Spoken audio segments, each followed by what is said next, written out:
will introduce one by one. Yes, Miss Ella. Okay.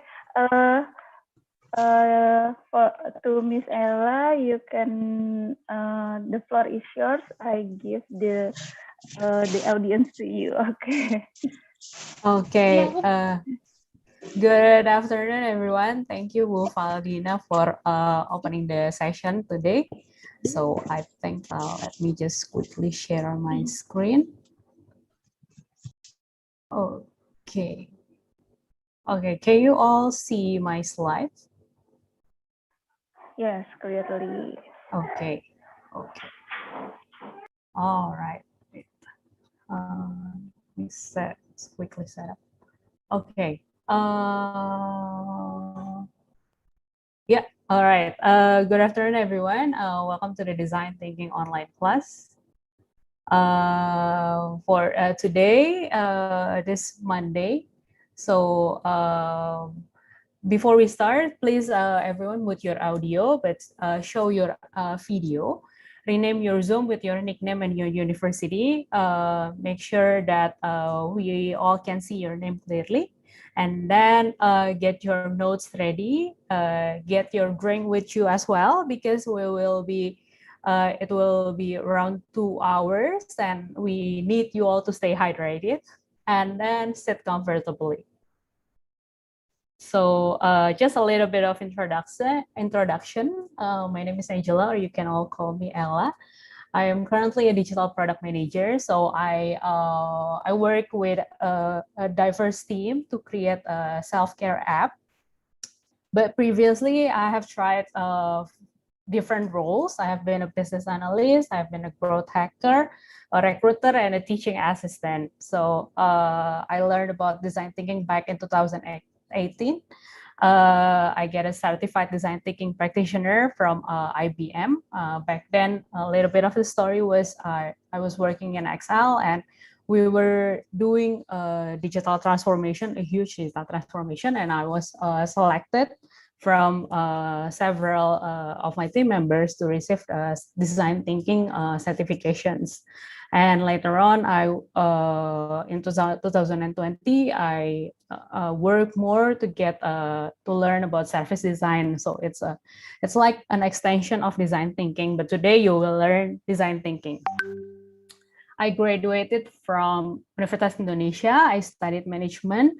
And during that time in the university, I was a part of Excel Future Leaders, the early batch. So I came from batch 2. I did my time in Excel Future Leaders from 2013 to 2015. Right now, it's already, I think, batch 9, yeah, Nitya, yeah. So, right, batch 9, right? Okay, so yeah, it was one of the, I think I can say it was one of the best times of my life. So this is what, now that I'm here, I want to share with you on, I learned a little bit of design thinking back in Excel Future Leaders, but then I deep dive more in 2018 when I started working in when I work in Excel, and I get a certification. So today I'm going to share with you a little bit about design thinking, and I will also have some of my co-facilitators in here. They're from Excel Future Leaders as well. Maybe you can, my co-facilitators can unmute your mic and then introduce yourself. Hey, hi, thanks, Kaila. Maybe I will be first. My name is Ihud Parulian. I'm student also like all of you guys, chemical engineering student. And that's all from myself. Maybe next, Puspita. Thank you. Okay, thank you, Ihud, for the chance for me to introduce myself. My name is Kirana. I'm just graduated from Diponegoro University, majoring communication studies. And for the next, maybe Patricia, please. Yes, hello everyone. It's a pleasure. My name is Patricia Samunta. I'm from Excel Future Leaders Bandung class. And I recently am pursuing my professional degree in pharmacy, and it's been a really nice opportunity to know you guys. Okay, the next one may be Rifa. Oh, okay. Thank you, Patricia. Hello, everyone. My name is Rifa Salsabila. Currently, I'm a final year student in University of Sumatera Utara, majoring environmental engineering. And then I am a Excel Future Leaders batch 7 Medan class. I think that's all for me. And then next, Afinda. Hi guys, nice to meet you. My name is Afinda Deviana. Currently, I'm studying at University of North Sumatra, Medan, majoring in computer science. I'm Excel Future Leaders batch 7. Thank you. Back to Kaila. Okay, thank you, Ihud, Kirana, Patricia, Rifa, and Afinda. So, if you guys if you guys get any troubles during the session or during the breakout rooms, you can all reach out to me or to Ihud, Kirana, Patricia, Rifa, or Afinda. Okay, please don't hesitate. All right, so I'm going to kind of start this session to be a little bit more interactive. Please, you can all go to menti.com and use the code that is written in your screen.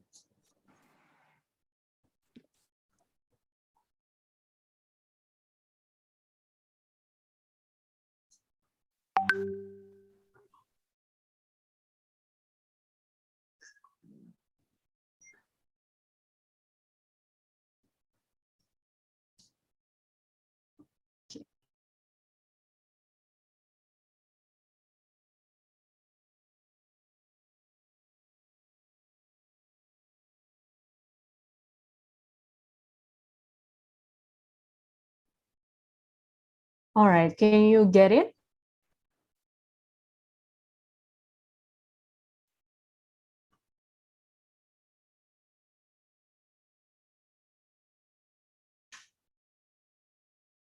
Okay, so first question will be, what do you hope to get from today's session?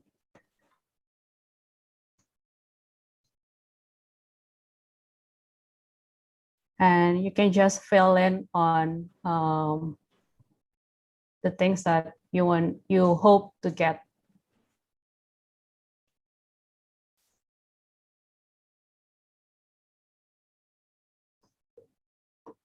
Okay, responses are coming in.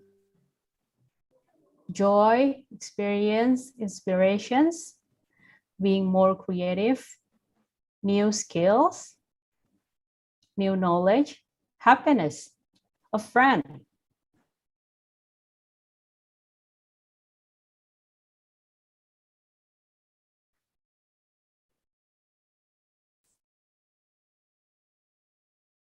New information, new knowledge, and experience, okay?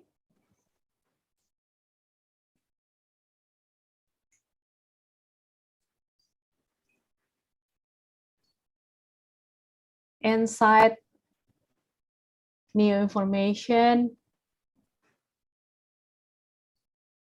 get more knowledge, be more innovative, advanced design thinking, oh, okay. Bravery, refreshment. All right.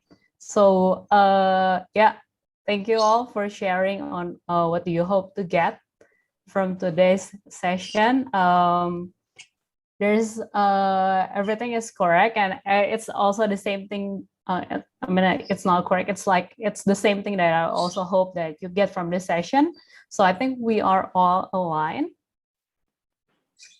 And moving on is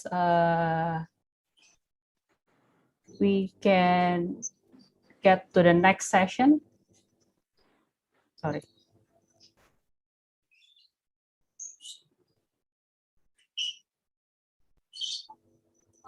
Next question will be, okay, if you still want to enter your responses, or if you just got here, feel free to enter your responses.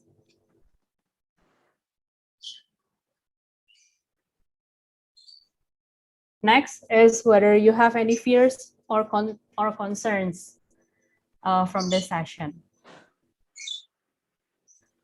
Failure, not creative, don't have any interest, clowns, failure, don't have a job, being left out, not confident, nervous.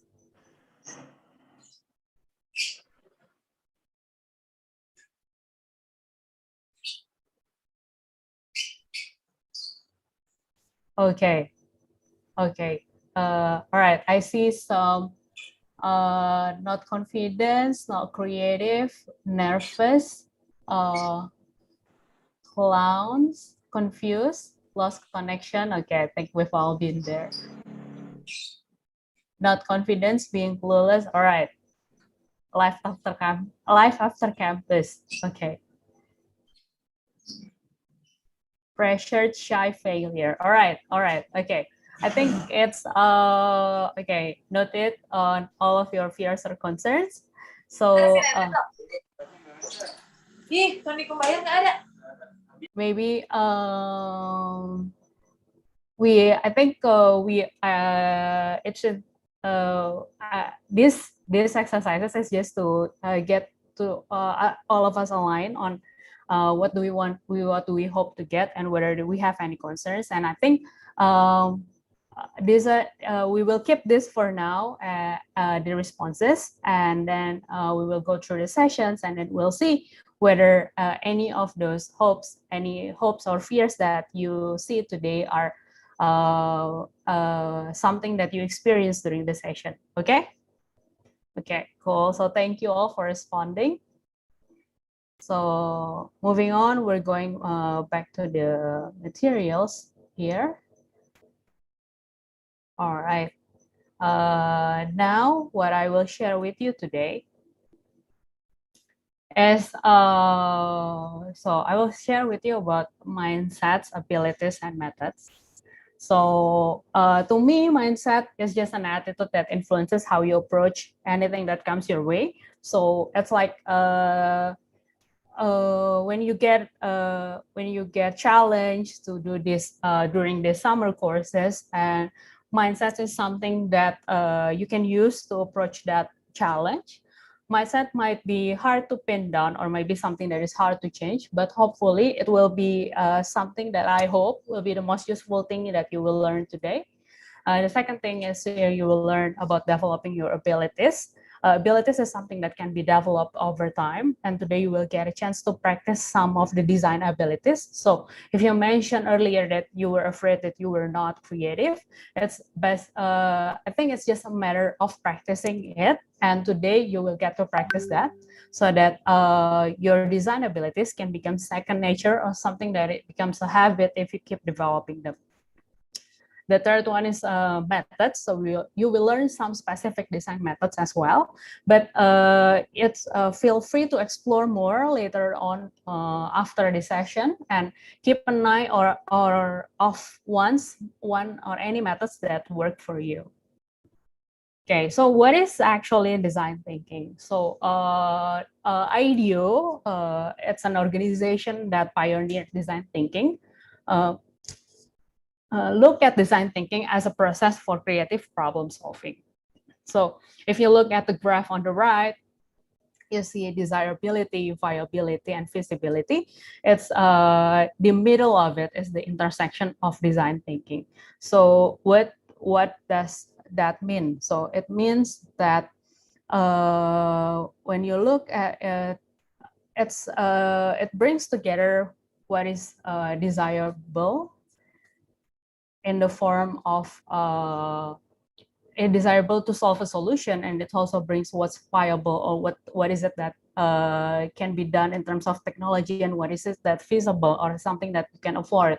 So these are the three things that or three components that you can look at your solution later, like whether it is desirable, whether it is viable, and whether it is feasible. And what I like the most about design thinking is that it starts with people, with your users and their needs, using empathy. So what is exactly empathy, right? Empathy is the ability to understand and share the feelings of another. So there are a lot of problem-solving tools out there, but I think the one thing that uses empathy is design thinking. It's like when you design something, you design a solution, you design a product, you look at it as stepping in your user's shoes, trying to understand their feelings. Besides looking at the statistic or looking at the data, you also understand their feelings, and then it helps you to design better or provide a better solutions and services for them. So like I said before, it brings together what is desirable from a human point of view, what your users want, what your users desire, with what is technologically feasible. So you learn about the IoT technology, you learn about the upcoming agriculture technology, and what is actually feasible that we can do now, and then what is economically viable, as in that it could scale further, it could be affordable, and also it's something that has its market. So it's what it says, economically viable. So design thinking can help you get the center of it, or get the consider all these factors to develop your solutions. And a lot of the design thinking could also be known as human-centered design. So later on, if you go on Google and you try to find out more about design thinking, and you see human-centered design, it's just actually the same thing, but with different approaches or different tools. So what I'm going to share with you now is just a small version of design thinking. So again, if you Google it and you look at it in the internet, there are a lot of different approaches. There are a lot of different steps and processes. And this is just one type of it. So according to the Interaction Design Foundation, they have 5 processes. The first one is empathize. Empathize is when we get to know our users and then look in their shoes, and then we empathize with them to help define the problem. So the second step is defining, where is actually, so with empathizing, you look at your surroundings, you look at your users. So for example, you look at the farmer's situation in your country, and then you empathize with them, and then it will help you to define what is actually their real problems. And once you find out their real problems, you can ideate the solutions. And when you have a solution in mind, you can create a prototype of your ideas, and then you can test it to get feedback. So it's a rapid process from empathizing into testing, and it's not a linear process. So it's not something like you start with empathize and then you're done with test, and then you get back to empathize again. No, it's a process that can be done in an iterative manner. So you can do, so if you look at the arrow in here, when you empathize and then you define a problem, and then you ideate a solution, and then you start prototyping, you can, when you test it, it didn't work, you can always go back to your ideation process, or you can even go back to your defining problems.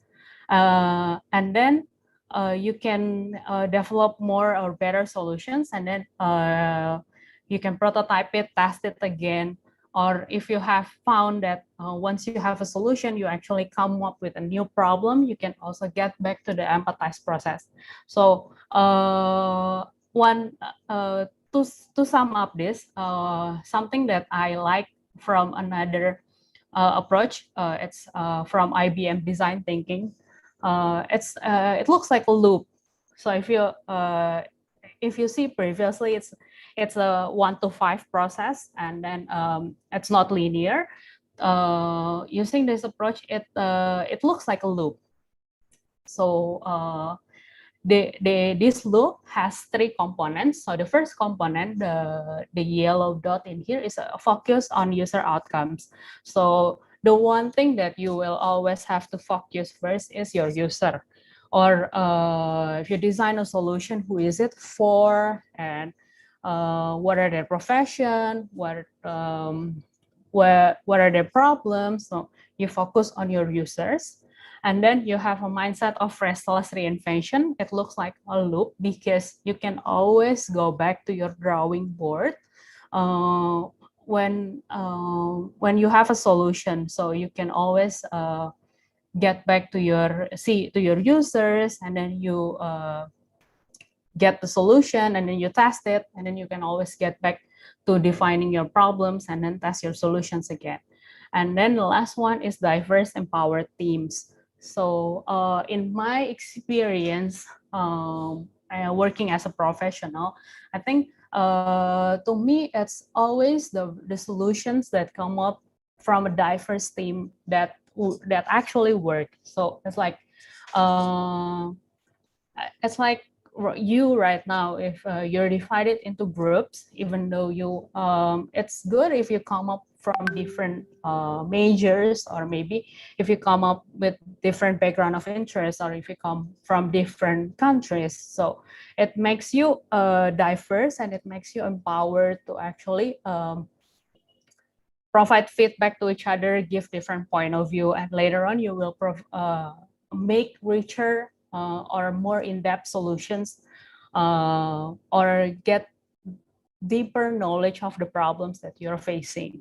So to sum it up, it looks like this. It looks like the black loop below. So the first one is you observe, so you empathize, you define the problem, and then it looks big because there are a lot of possibilities in there, but it converge into the middle of it, as in you reflect, reflecting on what you know and getting the insights of the problems, and then you make your solutions with and with your solutions anything can happen, so that the possibilities are huge. So you can always iterate back to the reflect session or back to the observe session to always test your solution or to improve your solutions to be better. So that's I think what is design thinking in general. So moving on, I want you to test or to do a simple exercise. So I'm going to give you a minute to design a piggy bank, or as Indonesians call it, celengan. So grab your pen and paper. Now, I hope you have your pen and paper ready. And then you will have 1 minute to design your piggy bank. Okay? Do you have your pen and papers now with you? If yes, maybe you can turn on your camera and then show it to us that you have your pen and paper. Yeah.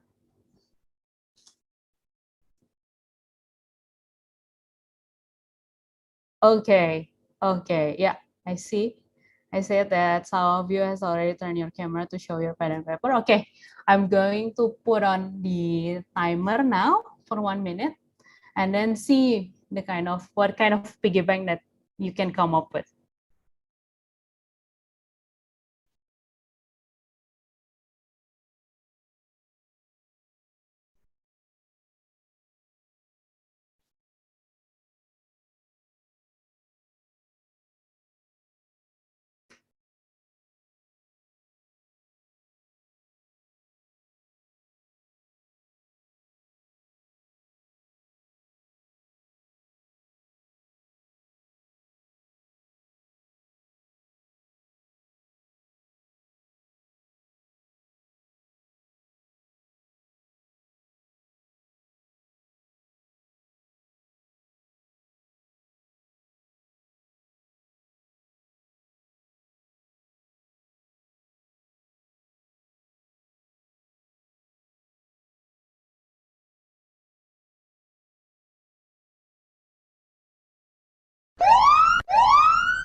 Okay, your 1 minute is up.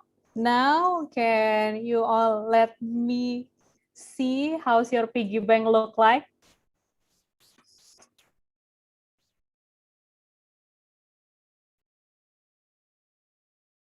Okay, somebody get a...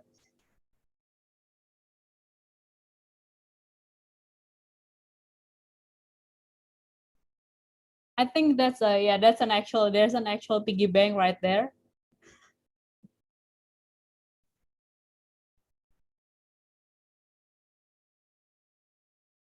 Okay, who else?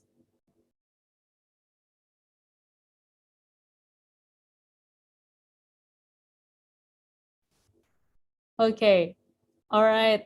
Okay, there's a TV there. Okay, I saw a TV piggy bank. I saw something that looks like a mug, like a glass. Okay, there's an some people draw an actual piggy bank. I think I see something that looks like a bee. Okay, there's one that looks with a quote, let's say for penny. Okay, cool. All right, thank you all for drawing today. Next, we have another exercise. So the prompt this time is design a way for stay-at-home moms to save money. So imagine you're designing a way for your mom to save money. Do you think it will look like a piggy bank, or do you think it will look like something else? So you will have another 1 minute to think and to draw your solution. 1 minute starts now.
Okay, so now that you have different prompts, can you show your drawings to the camera and see whether are you designing the same thing or do you have different solutions?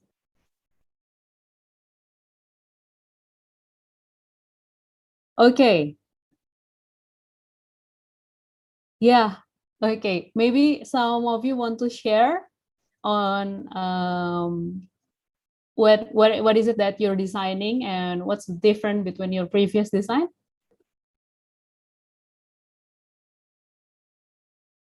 Okay, Kirana, maybe you can share as a start. Okay, for me, I will help my mom to collect it just like an old school because she is the old school one to collect it at home.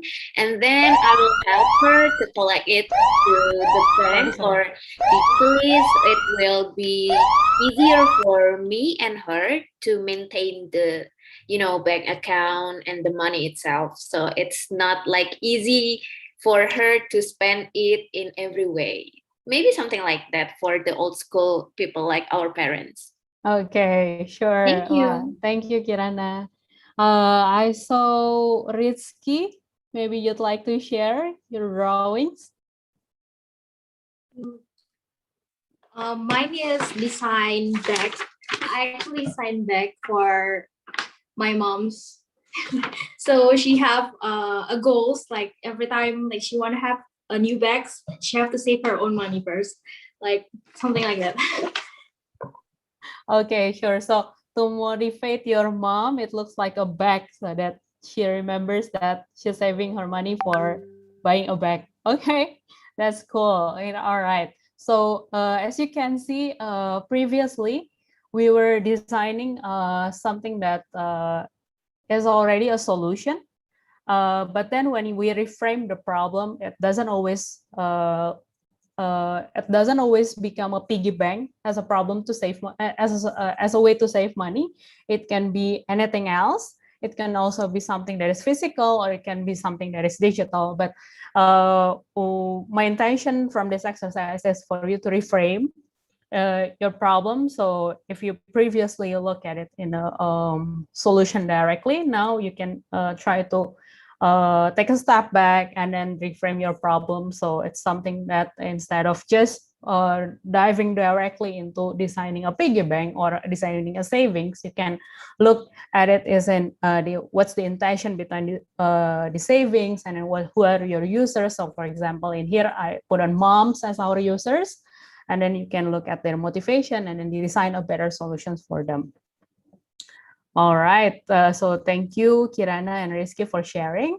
Let's capture our work. I want to start a habit of capturing our work in progress so that we know where do we start, and what is it that we're learning, and how are we improving, so that now if you can open up your camera and then show your drawings, so that we can capture that as a documentation of this session.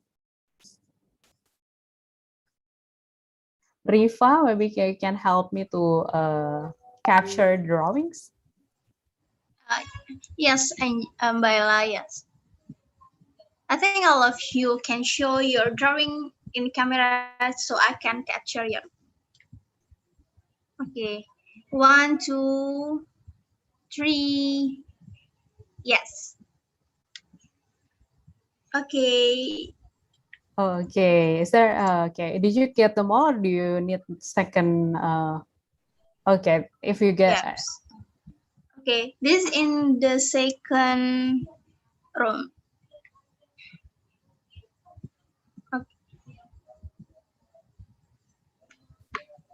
Okay, 1, 2, 3.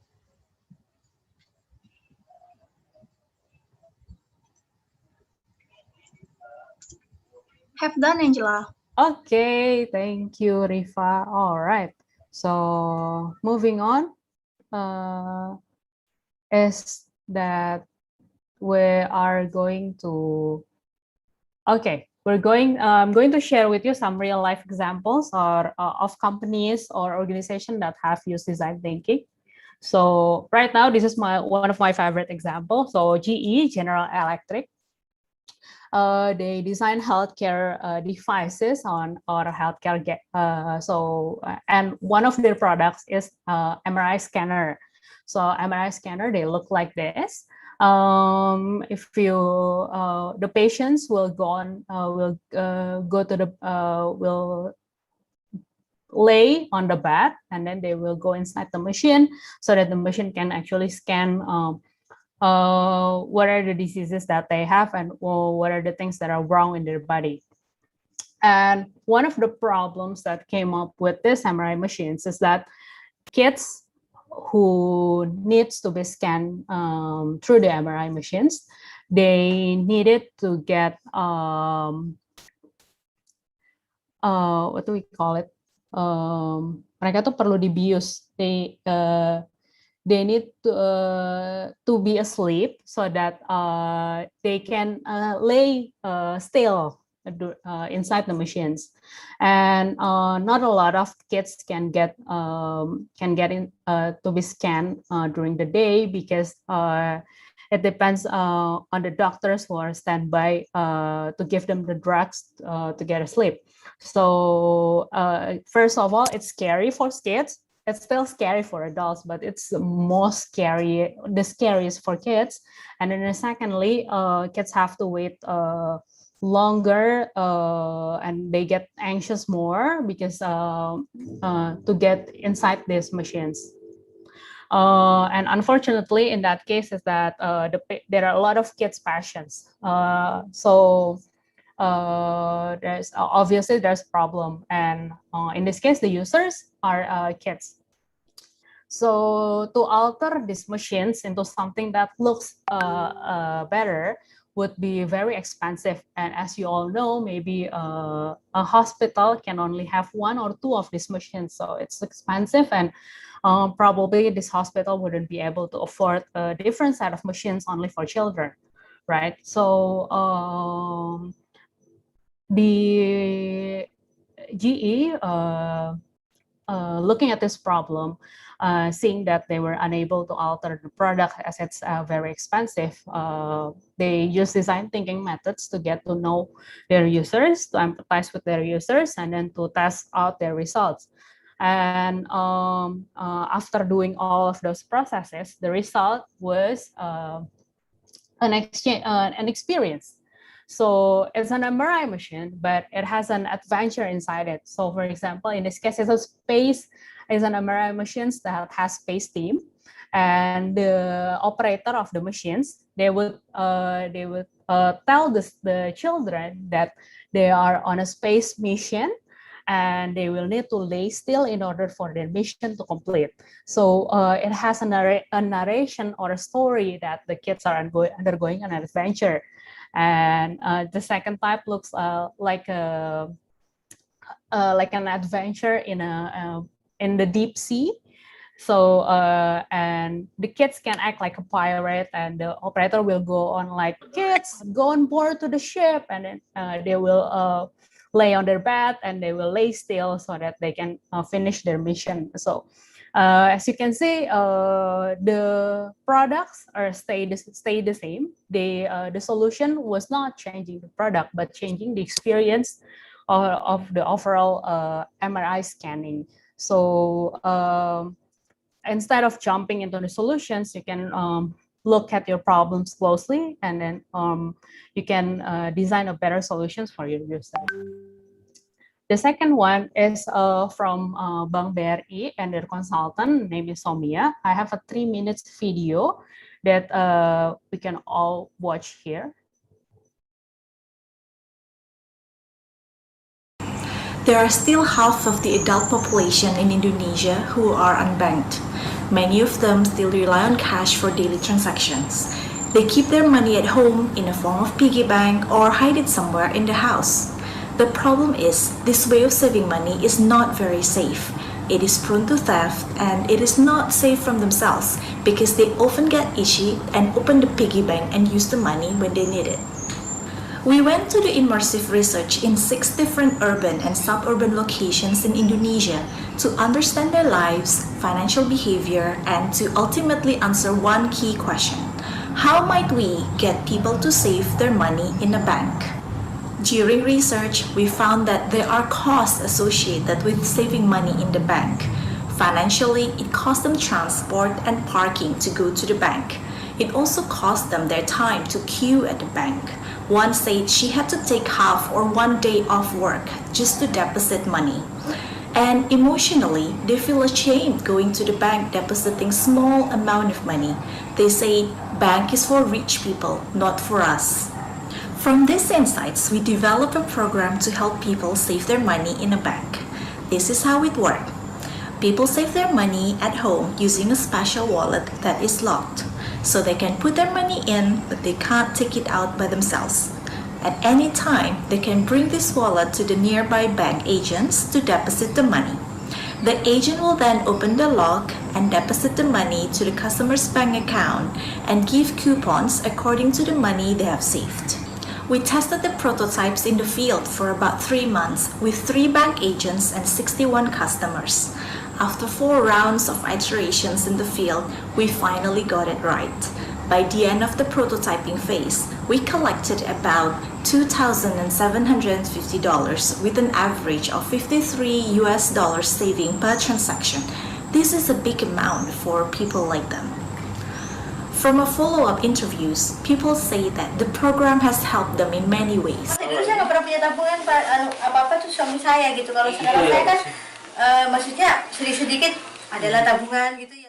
First, the locked wallet helped them to be disciplined with their savings and not taking it out. Kali ini kan kita udah nggak bisa apa-apain lagi, bener-bener tabungan mati ya. Nah, kayak kalau kita nabung di celengan, kadang kalau lagi nggak punya, akhirnya udah buka dulu aja gitu. Second, depositing the money through bank agents in their neighborhood is closer and simpler for them. Udah pergi maksudnya jauh kan lumayan kan. Agents are open even after banking hours, so they can go there almost at any time. Plus, they feel more comfortable dealing with people they are already familiar with. Kita menabung ke BRI juga kalau harus ke tempatnya kan, masa ya 50.000 malu kan? Kalau ini mah dapat seberapa dapatnya kan kasih ke Ida langsung ditulis. During the prototyping phase, many has even moved their money from informal sector into the bank. Kemarin, Gus nggak nabung lagi Gus. Aku pengen nabung BRI. Bank agents who are mom and pop shop owners are happy too. They can earn more from transaction fee, and they can also earn more from people who exchange the coupon and shop at their place. This is win-win situation. We hope that the program will help more people to save their money and achieve their goals in the future. Cheers from Indonesia. Okay, yeah. So there's one example. So I think if you look at it at first, the problem was that many people who live in the rural areas, they don't have any savings, and maybe if we can just look at the statistics or we look at the data without actually getting to them, we probably look at it as in, well, they might not earn enough money to save it, or maybe they're afraid to go to the bank. But actually, if you talk to them and then you get to know them better, it's a lot more than that. So the solution might be an enhanced piggy bank like what we designed earlier, right? If only we knew them better, we hope to be able to provide a better solutions to them. Lastly, I have the third examples. This is one of the examples related to agriculture that I can find. Hopefully later on your problems or the solutions that you develop can be turned into the kind of video like this, so that we can all have more examples on how we can use design thinking on agriculture problems.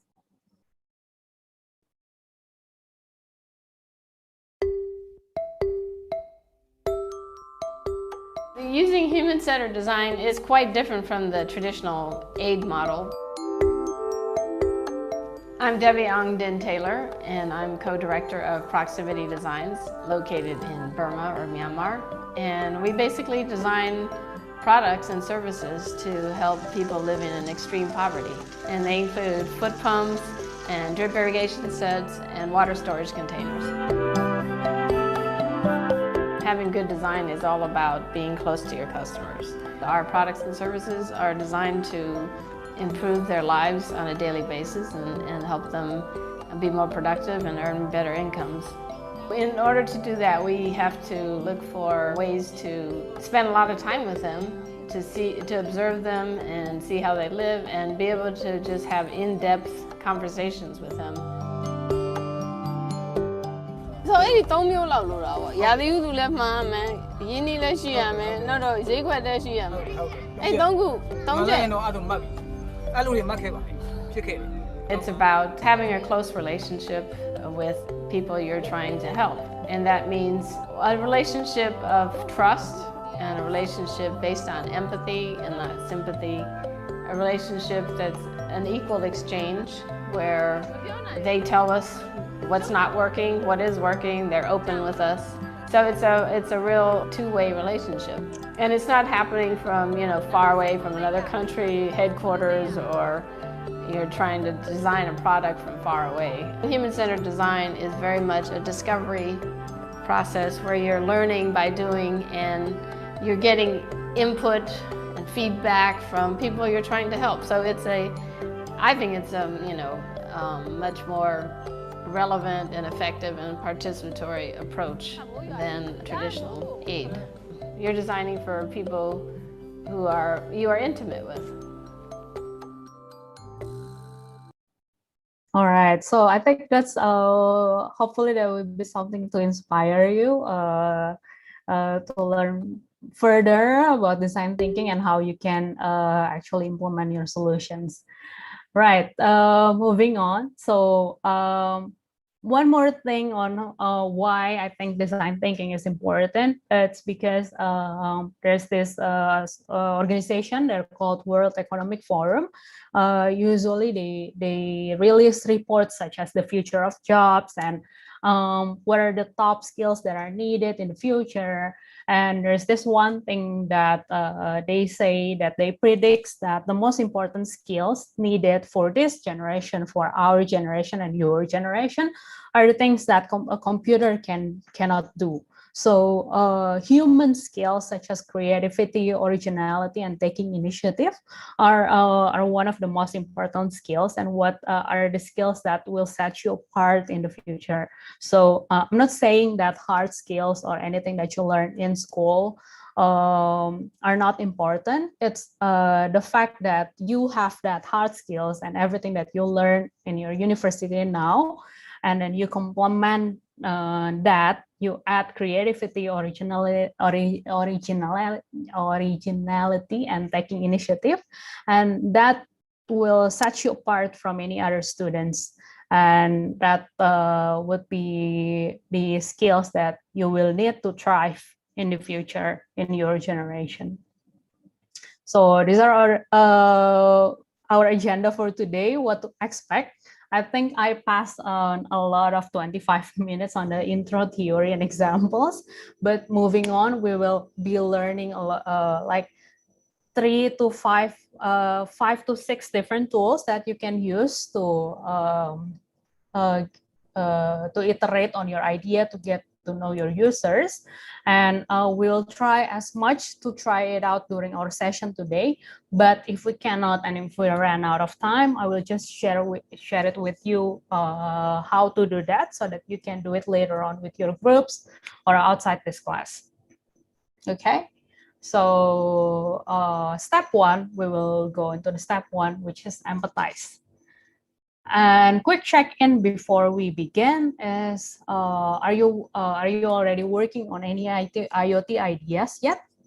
So if yes, maybe you can answer on the chat and see, so that I can see how many of you has already any ideas or solutions that you will bring in the challenge.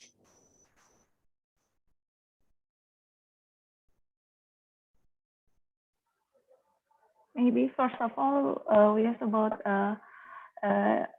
is there, not yet, interview the study case farmer. Okay. All right. So, okay, I see that a lot of not yet. So they are supposed to interview their study case farmer first, ya Bu ya? Yeah, it's okay. independently, so the committee can supervise all the group. All right, so they will need to do it independently. Okay, so later on, after we learn from the session, you can take it out your learnings and bring it to your interview, so that you can get a better or in-depth interview, and you can get better insights with your farmers, with the farmers as your users. Okay. So since not yet, a lot of you, so I'm just gonna ask you later on, you need to get to know who are your users, and we will learn about it today. And you can use the tools that you learned today to get to know better of your users and to interview the farmers as your study cases. Okay. All right, so we'll learn the first tools today. It's called Day in the Life Map.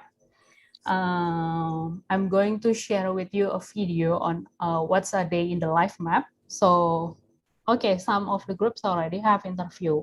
So, okay, some of you have initial interview already, right? All right, in that case, maybe you can take your interview inside to do the exercise today. Or if not, then you can just interview if some groups who are already interviewing the farmers can use the insight, use the tools to get insight from your interviews. But if not, you can just interview each other, or you can just kind of pretend or be in the user's shoes, be in the farmer's shoes, and just think how will their day look like. Okay. Okay, so before I play the video, moving on in this course, I will be playing a series of videos, and I hope you have a good internet connection to see that. And this video came from the Stanford D School. So in Stanford, there's a faculty who teach design tools, design thinking, and design mindset. And some of the videos come from Stanford, and it's something that we can. I think it's very. The explanations are very easy to understand. So, which is why I choose to incorporate the videos into our learning session today.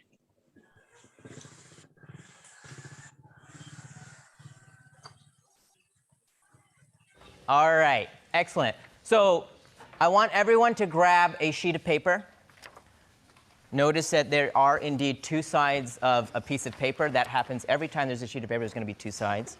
But in this instance, we're going to start by designing something for our partner, but we're going to think about a day in the life of us. We want to actually have you think about what happened to you yesterday. And we're going to kind of graph out our yesterday, and how we're going to do that is with this paper. At the top, you're going to draw, as Laura's drawing, a plus sign. And give it a little circle so you know it's important, and then a minus sign at the bottom. Okay, so if you get your paper, you can draw a vertical line and with a plus side on top of it, and with a minus side below on the bottom, and then you can draw a horizontal line. The line does not have to be perfect. The line does not have to be perfect. Okay. Okay.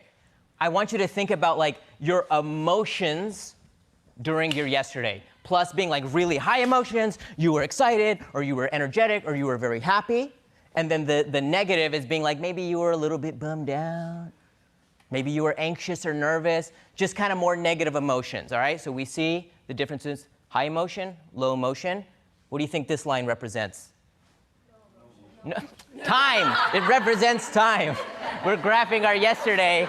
All of our yesterday, time. This is time. Okay. So this is the start of your day? Yes. And the end there of we your go. day. Yes. Yeah. You can hit start and end if you need. I think it's optional. Yeah. All right. So if I was thinking about my yesterday, you know, I just love mornings. They're fantastic. So I would start maybe like over here, I guess, probably. And then, you know, I would like, oh, and then this bad thing happened, a good thing happened, bad thing.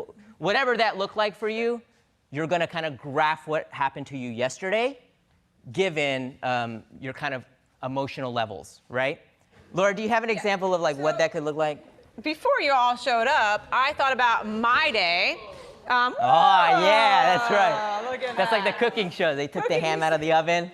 They just put it in there. How is it cooked? Yeah. Here it is. So you're going to have about 3 minutes to make your own map of what your day looked like, the highs and the lows. And if you'll notice on mine, I kind of did what I did, and then I put it on the map of how it made me feel. It shouldn't be that surprised that I was up early and that was not so great. So think about what you did and where it sits on your map. Was that made you feel good? Did it make you feel not so good? And you'll just have about how long, Lou? Just 3 minutes. Just 3 minutes. All right, ready? Yeah. And again, imperfect. All right, go ahead.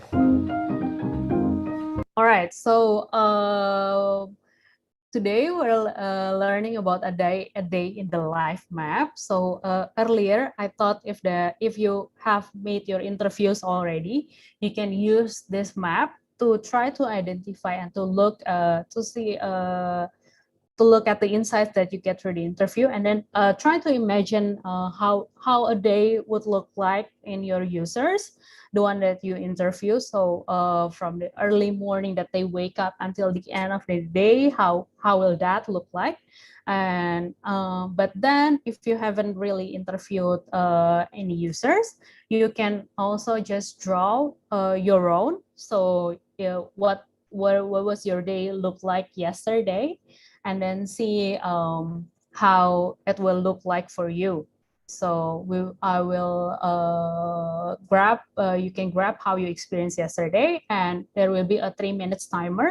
You can grab your pen and paper and draw your life map. Okay, any questions so far now? All right, if not, then we can all start.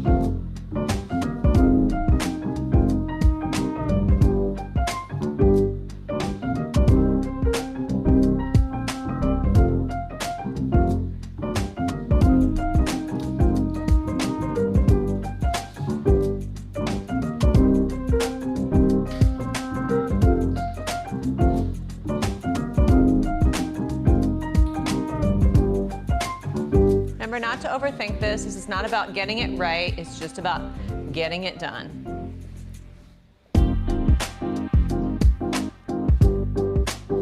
You don't have to include everything that happened to you, just the big highs, the big lows. All right, about another minute.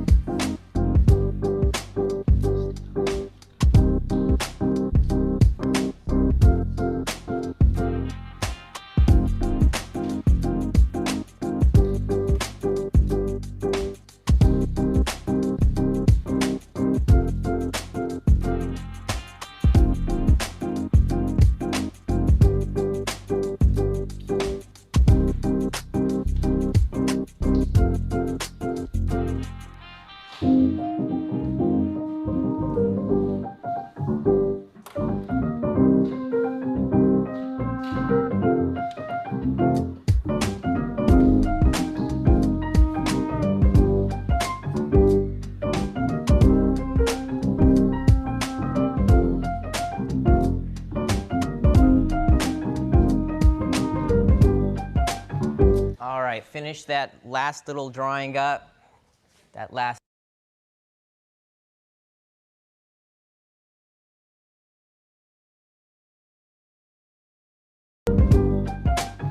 All right, finish that last little drawing up, that last plate of spaghetti you had for dinner, whatever it is. So what you're gonna do now with your graph is you are going to share it with your partner. And you're only gonna have 3 minutes to do that, okay? For your other partner, I want you just to listen. I want you to listen really actively. I don't want you to interrupt. I don't need you making judgments like, really, that's what they ate for lunch, tuna salad? Who eats tuna salad anymore? No judgments, you're just listening to understand, okay? Sound good? So who's gonna go first? We need a partner A and a partner B.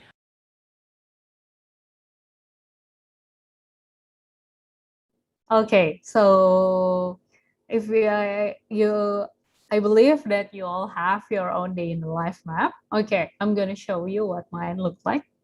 All right, mine look like this. So earlier in the morning, I usually have my coffee, and then it helps me lifting up the mood, because after that I will go straight to work, and there are a lot of documents that I need to write, and not a lot of presentations that I need to make. So with all those paperworks, but I kind of like working on paperworks and also reading documentations. So my mood gets increased. But then I have back-to-back meetings, so that it's going back and forth between Zoom, Microsoft Teams, and then also it's oftentimes it's more than 1 hour of meetings talking about different kind of things. So my mood gets a little bit low on that, but later on I get to talk with my friends, and I get to kind of joke around with them because working from home now, I kind of miss just, getting a cup, it's like going to the canteen to just get a snack with your friends and just kind of did some chit chats. But now we replace it with another Zoom, but fun one. So my mood has lifted up a bit. And then I remember that I need to work. I have some shopping list that it's already overdue, so I gotta run to the store, and my mood gets a little bit lower. But then I feel sleepy, and then I always like sleeping, so that my mood gets up again because it's time to sleep. All right, and this kind of tools is that it's something that you can use to kind of identify how's a day look like to your users, kind of just talk to them and then get to know what are they doing, what are any pain points that they feel like or they experience during day to day or during their job as a farmer or during their job in any other job, and then try to identify anything that become their pain points, maybe something that is repetitive or something that is very long to do or something that is an issue that stress them out. You can use this map to identify that, the good points and then the low points. And now you have made yours. So we're going to get yourself in the break rooms. So we have opened up 10 break rooms. In that break rooms, you can share your day in the life map, or if you make your own, then share your own. But if you already have an interview with your users, you can give your user's name and then see and then share what's a day in the life map looks like for them. And then you can, you work individually already, right? Earlier in the video with the timer. Now you get some time to share your work in the breakout rooms and just see if you have any patterns in there. So if see if there's any high points or low points that you have during your work in the day. Okay, so the breakout rooms are open now already. You can, if you are already have your own groups, you can just settle on one breakout rooms and then go get in that room. One room will have seven students each. Since I think there are 70 of you, but right now, how many of you are here? Okay, 75. So some rooms will have 7 students and 5 rooms will have the co-facilitators will just come into some of the rooms to help you if you have any problems or any questions. All right, so you have 3 minutes to get into the breakout rooms and then you can get back here for another tools. Okay, so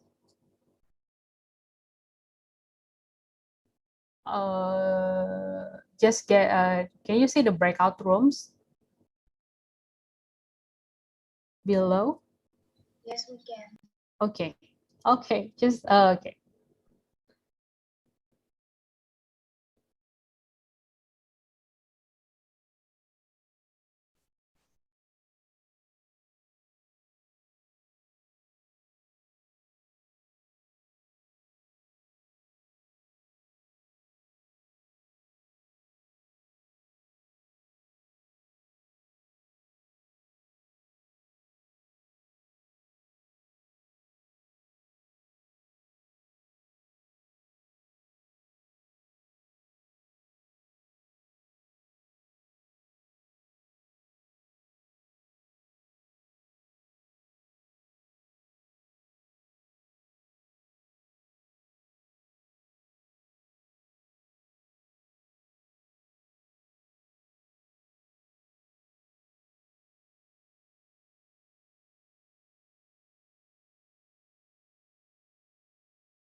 if there's any student who have difficulties to join the breakout room, you can write on the chat box. Yeah, Miss Angela, can you please help? There's John Ray. He cannot I join. already assigned John Okay. Ray to room 7. Okay.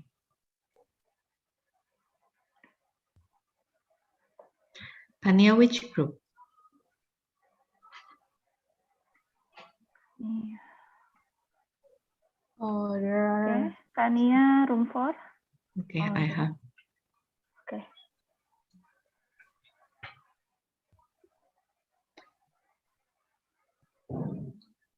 Salwa, Barak.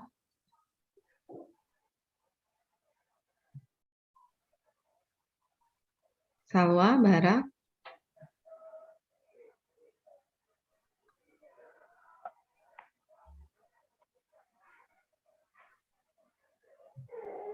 Hani, can you hear me? Hello. Salwa.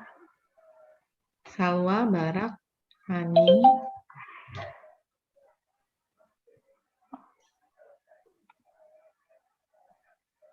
Nah, ada yang nutup breakout room-nya.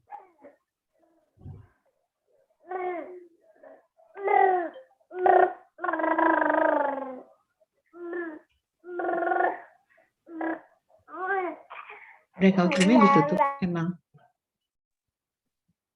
Ella, I think someone is closing the breakout room right now because it's going to be closed for about 25 seconds left.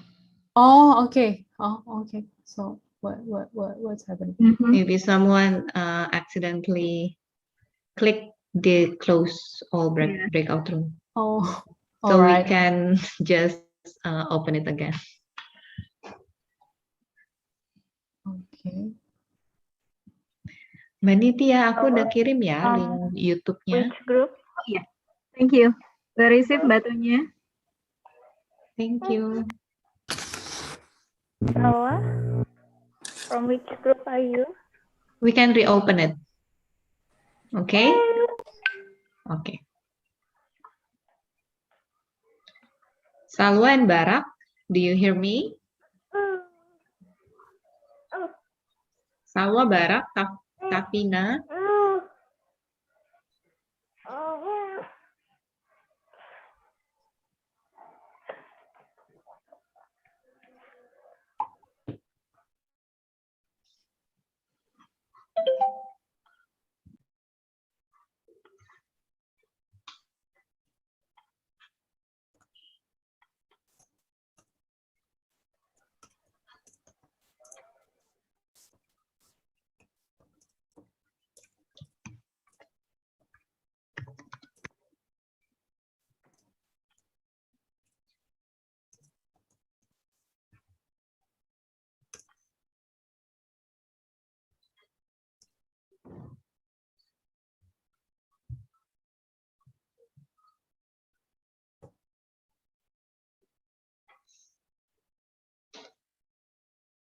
Kavina, can you hear me? Kavina. Kita bisa aja sih naruh mereka di sana. Cuma ini kayaknya tidur apa.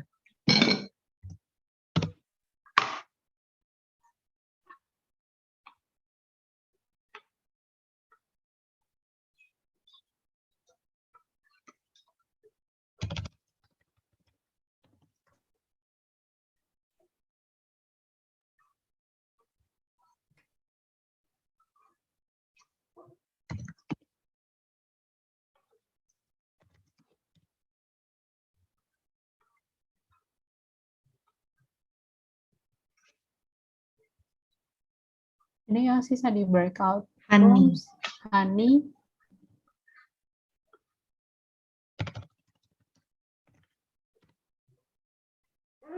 Hani, only Hani. Okay. Hani Amelia Syahita 7. Okay. Bentar. Oh, udah.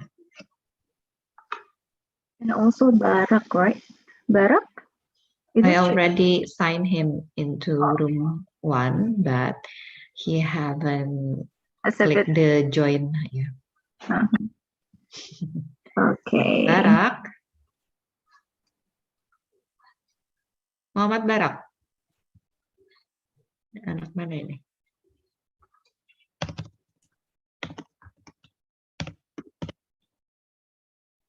Pek. Anak Pek Budina. Barak. Okay, I will.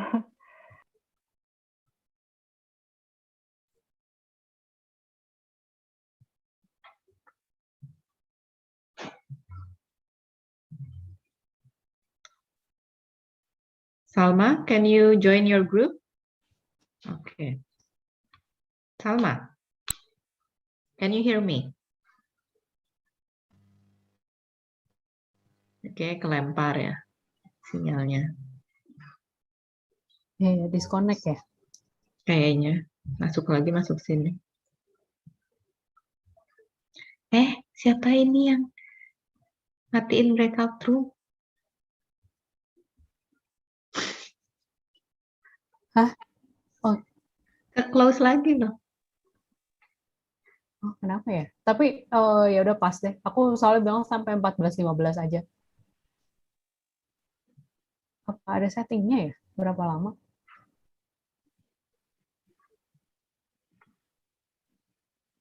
Oh ya, breakout room close automatically after 3 minutes itu harusnya uncentang.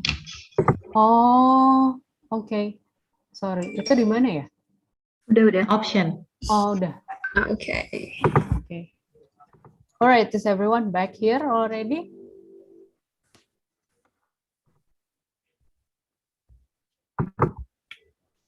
Looks like, yeah, okay, we have 71 participants back. Okay, so any of you have got to share is your group, or do you feel like you need more time? Or do you have any difficulties?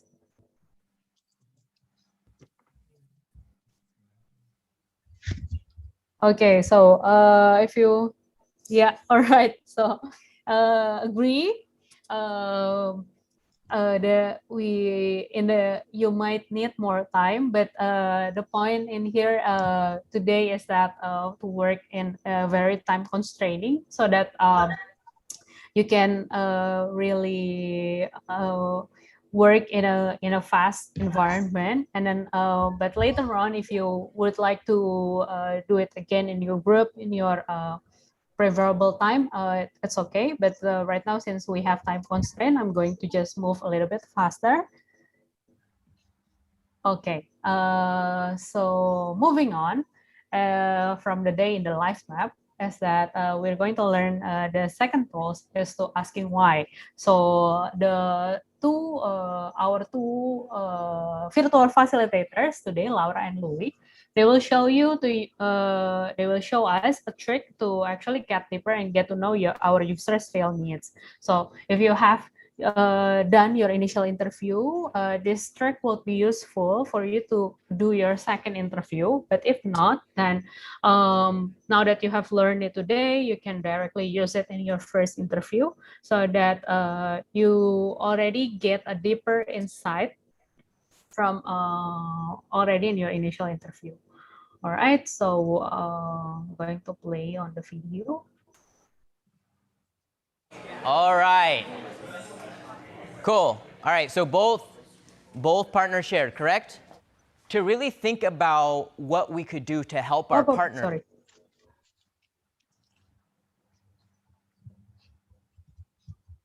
Both partners shared, correct? To really think about what we could do to help our partner, we have to identify a point in our partner's yesterday that we're gonna focus on. This is Laura's yesterday. And the thing that I noticed, I actually wanted to select the kind of lowest point on her yesterday. And I framed that up. And I wanted to know why that was. So Laura, you had all these kind of ups and downs, but this one was really low. It's the lowest point. Yeah. What happened yesterday at this event? So after driving about an hour or so in traffic, I rolled into an event where I was really looking to meet a lot of new people that were excited about the kind of work I like to do. And there were only like a handful of people there. So I was kind of bummed there was like 3 people there. Okay, only a few people. Yeah. All right, so I've taken notes on that. But I think there's more to that story. Yeah. Because I want to actually know, Laura, why you were upset that there was only a few people there. Well, so about 2 years ago, a little under 2 years ago, I moved from San Diego, California to the Bay Area. And you know, one of the things that I've been trying to do is like build community with a really strong crew of people that are interested in the same types of things that I like. And you don't feel like you have established that at that point? Not yet, no. I was in San Diego for like 10 to 15 years, so I feel like I had a strong crew of people that I could always meet and run into, and so I'm just continually trying to do that right now. Yeah. And why is that important for you? Like, what is it, or how has that become difficult here in San Francisco?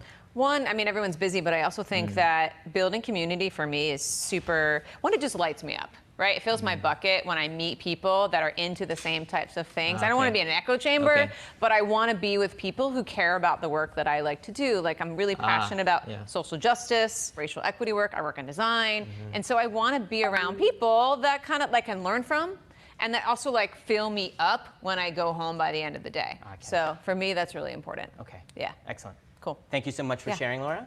All right. So what I did there was I identified and framed the lowest point in Laura's yesterday. And then I asked a few questions just to get a few layers deeper. Because I might have just looked at him and been like, she went to an ed event and she must not like ed events or it was crappy. But then she told me actually the issue was there was only a couple people there. But the actual issue was, you know, she came from San Diego where she had a big network of folks and now she doesn't. And then we went a little bit deeper and so on, right? I didn't get there just by saying, why, Laura? Why? I didn't want to bombard her with whys. That's not how you make human connections with people. But also, I needed to go deeper to understand what's going on. So I'm going to invite you to identify your partner's kind of lowest point, and then you're going to basically interview them about it and ask them why that was and try to go deeper, right? And to go deeper, you have to make sincere human connection, and you have to have good rapport, and you have to be a good listener. So those are all the skills that we're going to practice right now. I'll say one thing, is that what I really appreciate about Louis asking is that he kept digging deeper. One, he wasn't judgmental about it. He was like, what, you don't have any friends? What's going on? No, he wasn't asking that. He was asking, why is this important to me? And so someone who's being asked questions, right, my job was to listen to his questions and go and like, what's really going on there, right? Taking it in and being like willing to share and also being willing to think about the answer, right, that I want to give, and really being thoughtful about what is that question? What's really going on my end, which requires us to be a little bit vulnerable. And I will say, as someone who's being interviewed, you might not know the answer right now, right? That's okay, right? You might not quite know what's really behind that. So it's okay to have a moment of pause sometimes. You're like, I don't know. But give yourself that moment and let the interview unfold just like a story. Yeah? Cool. So you have your partners yesterday. You're literally going to frame up the lowest point in there yesterday, okay? And then you're going to interview them about that lowest point, and you're going to actually take notes on their yesterday. Everybody clear about that? Okay, and you will have how long to do it? 3 minutes. 3 minutes. Go. 3 minutes. Oh, wait, each. who goes first, Laura? Who goes first? Partner. Okay, so in this video, Laura and Louis, if you notice on the video, and I hope your connection is okay. So Louis has already identified one of the lowest point in Laura's map. So it was about going to an educational event. It was but it was a low point. Originally, Louis assumed that probably the event was just crappy, and but it's actually not. It's more about it's not about the event, but it's more about what Laura is expecting to get that she did not get in the event. So she was hoping to get a community that could listen to her and could share one another, and that's something that she didn't get in the event. So by trying to get to know, by looking at the day in the life map, you can identify a pain point. But moving more than that, you can identify your users' real needs. You can just listen to them and ask them questions on, or let them tell you what's actually happening in that low points, so that you can get to know more about your users' real needs. So later on, you can work with your team, and then you can ask why, or you can be in your user's shoes, look at their pain points or bad moods on, and to rethink their real needs. As in, maybe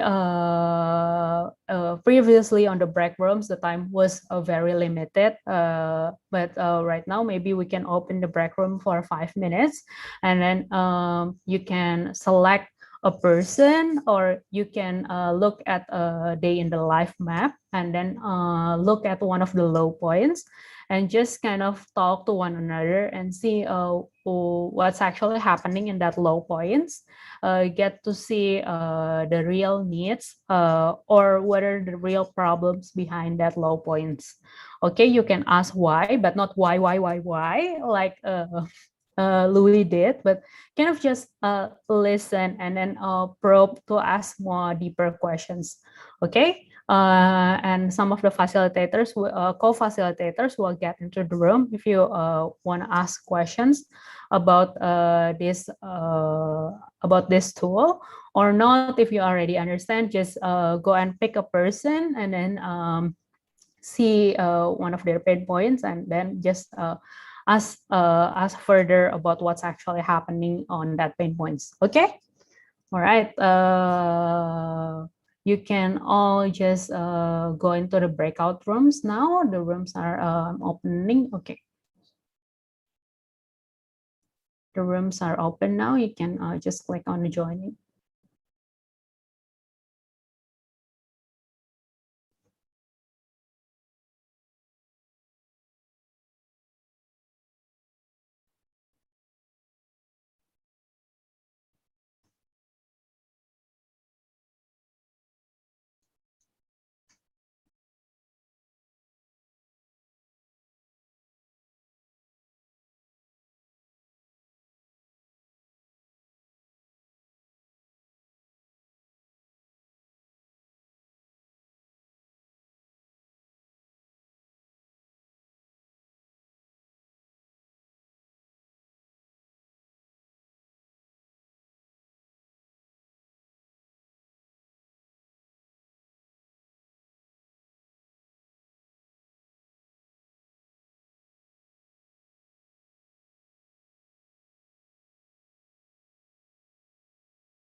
Okay, yeah, sorry. I thought I put it into 5 minutes, but turns out it's still 3 minutes. But I hope you guys get a good discussion.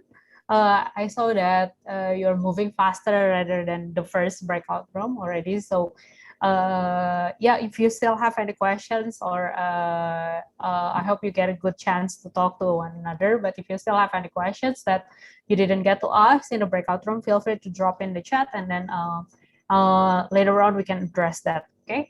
So moving on to the third tools, since I only have 30 minutes left in my time, I'm going to kind of just quickly moving on all the tools, and then see if later on in the session that we can we get to do the exercises. Okay, so moving on the third tools, it's called reframing the problem. And in this session, you can get to reframe your user's law points by using open-ended questions. So there's the template here. How can I help your user's name? So in this case, your friend, or your later on your farmer's name, and then the verb on how you can help them. Okay, we're going to listen on how Laura and Louis will use the problem, so that you can get a better explanations on how you can later use it.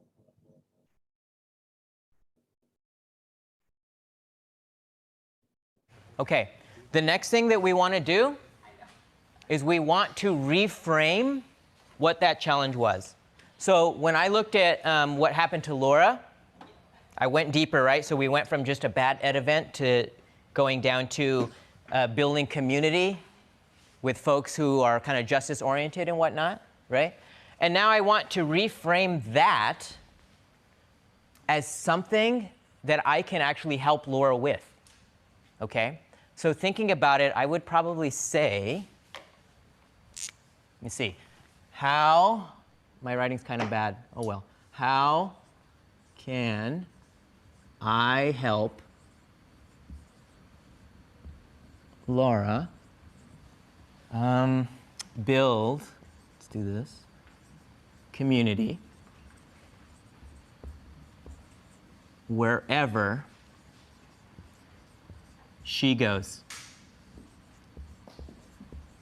Okay?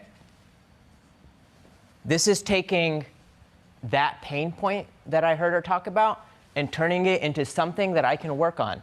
It's the same content, it's just flipped. Remember how Jill did that reframe in the video? She was like, oh, it's about the substitute teachers and that problem. And then she was like, no, it's about how the kind of teachers are dealing with that, right? She was just reframing it to look at like what she could do to help. You're doing the same thing.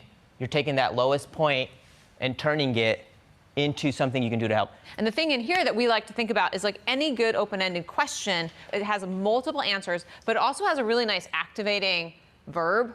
You can make something with that. You can build something with the idea of building is expansive, right? I can do lots of things with that. So when you play around with your questions, a good test is there a verb in there?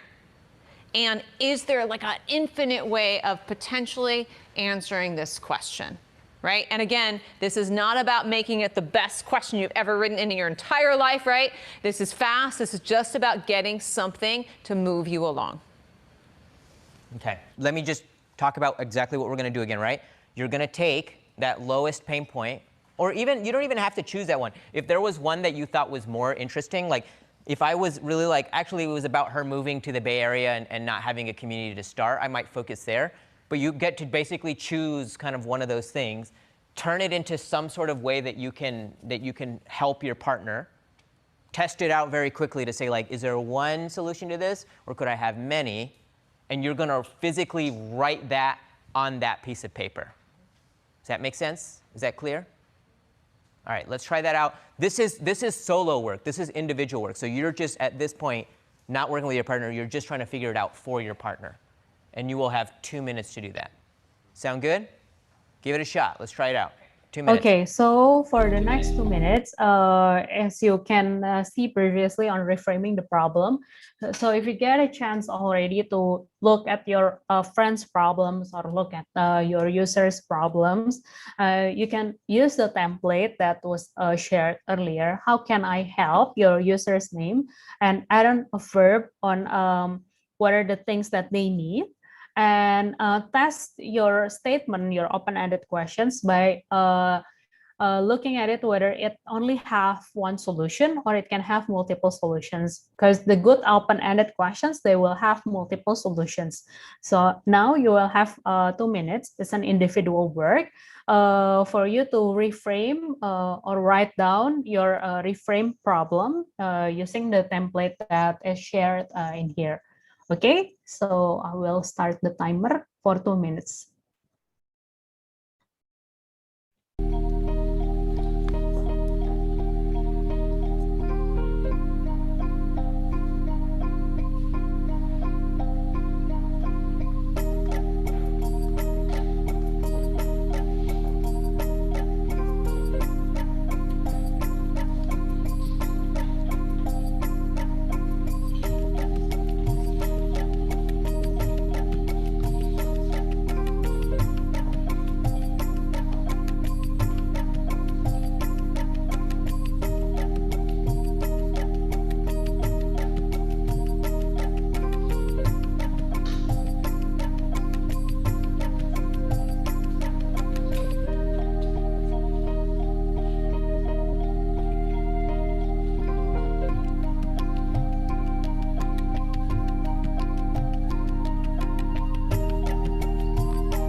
All right, so now that you have your reframe problem and then you have your today, at least until now, we have learned on how you can draw a day in a life map, and then you ask why and learn further, getting deeper needs or your user's real need. And then the third one is that we have reframe our problems into an open-ended question. So we have learned 3 tools up until now. Let's capture our work. So if you have your papers ready with you and your notes, please show it to the camera so that we can see the progress of what we made earlier and until today after we have learned 3 tools. Okay, if you can all just open your camera and then show your drawings or your notes.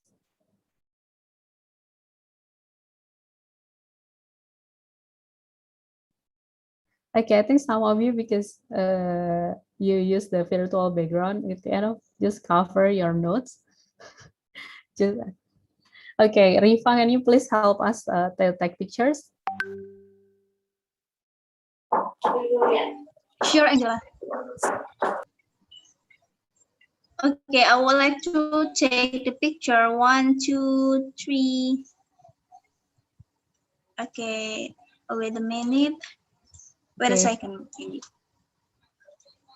Okay. Okay, thank you, And Rifa. the second frame.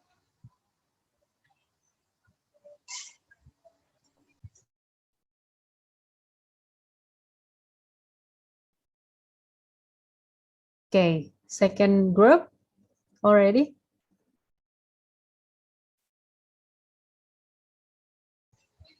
Yes, already. Okay, cool. I think there's some. Okay, thank you, Rifa, for helping us capturing the work. So later on, in your case, if you're please always document your design work. So once you've done your interview and then you draw a map, or even if you use other tools other than what I show you here today, please always document that and take photos or just take evidences so that later on you can actually show it to or use it in your presentations to finish your challenge. Okay, I'm just gonna through this I'm just going to make that as a habit so that you don't forget. All right, any questions so far? You can drop in the chat, or you can just feel free to open your mic or raise hands.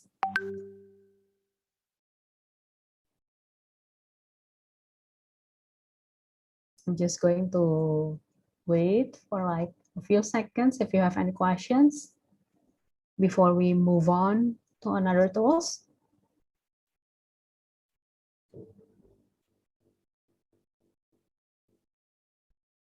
Okay, so I see there are no questions yet. If you have any along the way, just feel free to drop in the chat, or maybe if you get into the breakout rooms and you rather ask your co-facilitators, please also feel free.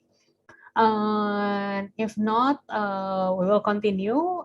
Don't forget to grab your drinks. Stay hydrated.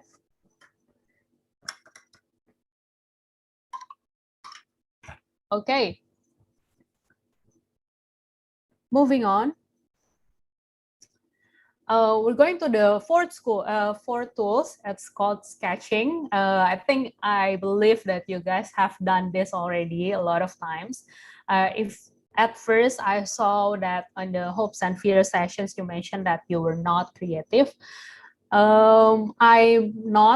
All of us are not expecting any perfect drawings here. So don't tell yourself you're not creative. You got to have just remove that thought out of your head. And we're going to start sketching. This is the fun part, the more fun part. I hope previously was already fun. It's where we will start ideating, we'll start creating ideas, and then we will put that into drawings directly. Okay, I will have 4 different prompts. It will be guided by the video.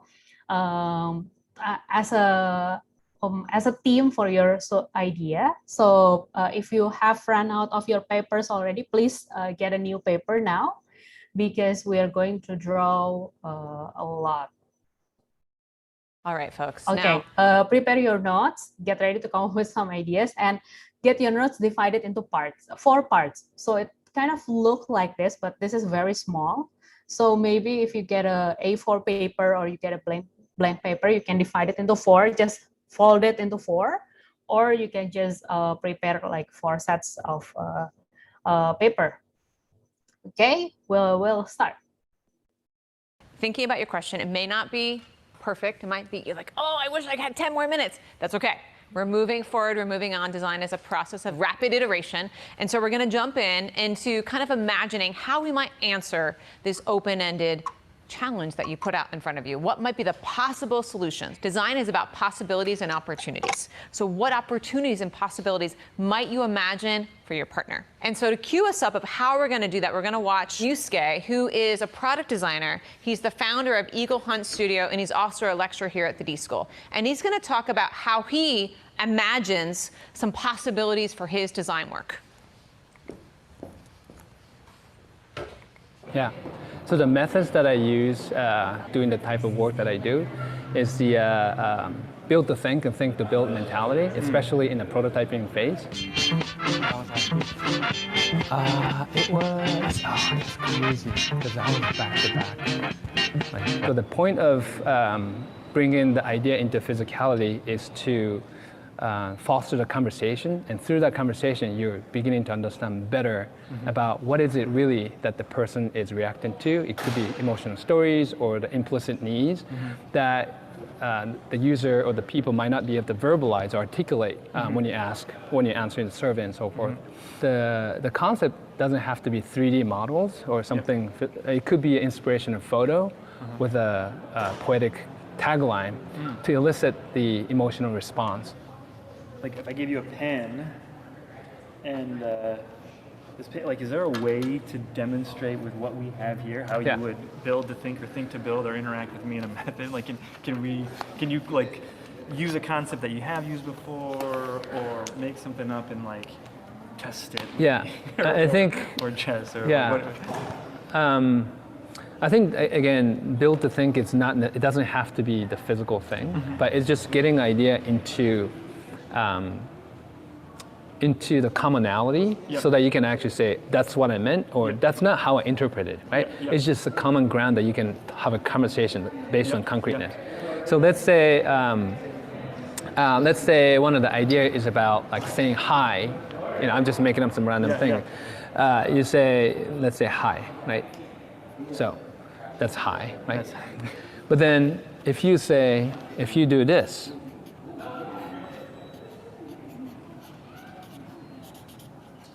right? Hi. It's like this person like, hi. There's a positive emotion around it, right? And then if you say,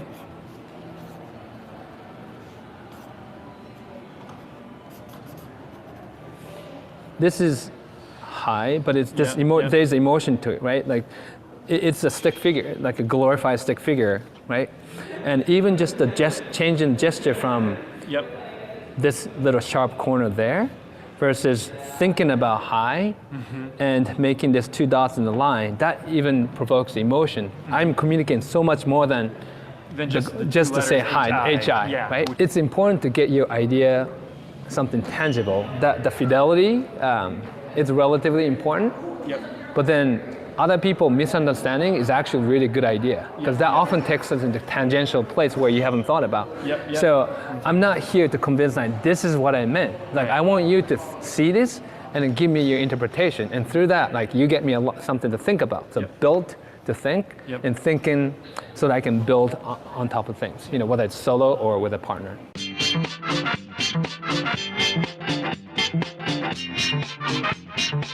We're going to spend some time building to think about some ideas. We're going to build. Okay, sorry, I clicked on that. So I really like how Yasuke put that into words. So actually, if you see his drawings, it's not perfect at all. It's just stick figures, but you kind of get the idea. Just simply thinking about the ideas of the word hi can actually mean different things. But if you put that into drawings, it can get into a more tangible form so that you can foster conversation about it. And later on, if you work in groups, working with drawings or sketching can help you to kind of just align on the ideas.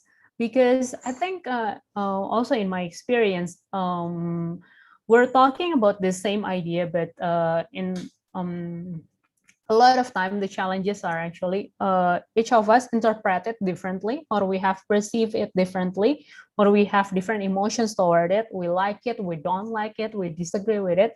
But putting into drawings can actually foster conversations and actually kind of help us get a better point of view from other people, instead just talking about it or just writing the words about it. So then we will get the ideas out of your head and into the world. We will start drawing. Thinking so that I can build on top of things, you know, whether it's solo or with a partner.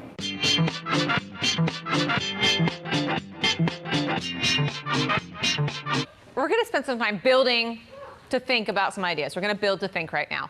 And this is an opportunity to, again, address the open-ended question that you've laid out, right? You may not get to the perfect answer right now, but you're going to build up some ideas. And so what I love about what Yusuke just lined up is that he's really thinking about, we're building some ideas to provoke a conversation, right? We're not making sure that the idea is perfect in fidelity and it's got every little interesting piece. You actually just want to put an idea out there to get a conversation going. And so sometimes it's hard to get started. And so we at the D School try to give some constraints, some provocations to kind of think about how might I take these concepts and ideas in a couple different directions. So Louis is going to key us up about how we might give some imagination, some fodder to how we might come up with some good ideas here. Great. Ooh. Let's talk about constraints. Okay. Thank you, Laura. Remember that your piece of paper had another side. I'm going to go ahead and invite you to flip that over. And now you should have 8 squares, but I actually want you to fold it back over so that you just have 4 squares. Use the top sheet. Do those 4 squares look familiar? We're going to very quickly imagine some ideas that would answer this question. And as Laura said, we are going to use constraints to help us, because that's one way to help us think about things. If we offered you, like, you could do anything, it's actually really hard. It's like when you go to the grocery store and there's too many cans of soup and you're just like, ugh. We're going to try to cut that back by offering some constraints. It's going to help you brainstorm, all right? This is going to go super quick. I don't want to hear no excuses about I can't draw or this or that. Stick figures, perfect, all right? Are you ready? You're going to have 1 minute to draw. I would avoid. Okay, so after this, Louis will give you a constraint or an instruction about an ideas to draw. So if you remember the reframe problems that we had already, the how can we help problems that you have that written on your papers. Now we will build a solutions to solve that problem, and we will build 4 solutions. Louis will help you, will help us guide on the constraints. So he will provide an instructions, and then we will give you a time 1 or 2 minutes to draw 1 drawings, and then he will provide you another instructions until we all have 4 ideas or 4 drawings. Okay, so get your pen and paper ready. We're about to get the first constraint. The first constraint. Here is the... All right, folks, now. And as Laura said, we are going to use constraints to help us, because that's one. Sorry. First constraint, it's got to be expensive. So what I did for Laura is thinking about how I can help her build community wherever she goes. I thought of having like a personal matchmaker, but like for community, like for friends. So wherever she goes, she's got this guy that's just, call him up. Hey, I'm going to New Orleans. He's like, I know people there, let me work on it. And he's gonna just line up some folks that she would be interested in. That would be super expensive. That also answers the question. So your constraint is expensive. 1 minute, go. All right, so now you have 1 minute to draw a solution that is expensive. Okay, so usually we need a solution that is cheap or that is something that people can afford, but now you have the luxury to draw a solution that is expensive. Okay, you will have 1 minute to draw your solutions that is expensive.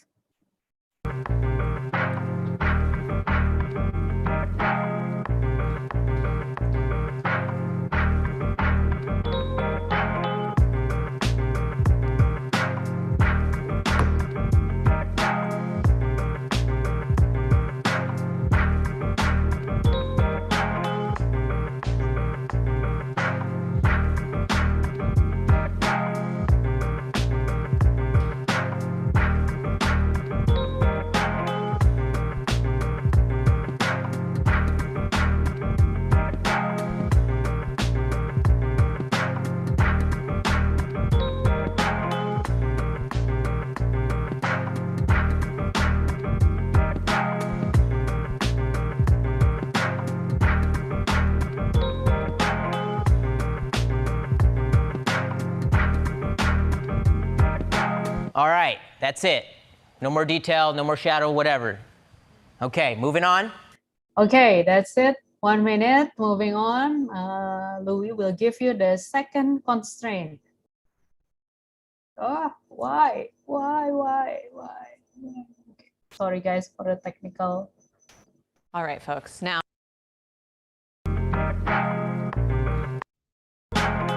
Okay, you draw something expensive. Thought about what Laura could do tomorrow so that she could build community wherever she goes. Wait, the second constraint is? Whatever. Okay, moving on. Next constraint, it's got to be something that's done tomorrow. In this instance, I thought about what Laura could do tomorrow so that she could build community wherever she goes. I thought of maybe like a cool protocol where she could basically have these lunch invitations where she would invite her friends, but all of her friends had to invite one of their friends. So ultimately, you get a whole bunch of people coming in. That's something that Laura could do tomorrow. Doesn't require $10,000 or whatever this guy would cost. It could be done tomorrow. Super cheap, super quick. Ready? Go.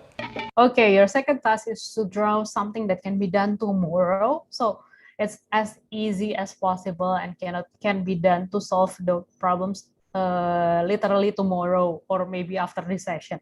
Okay, you have 1 minute to draw your solution.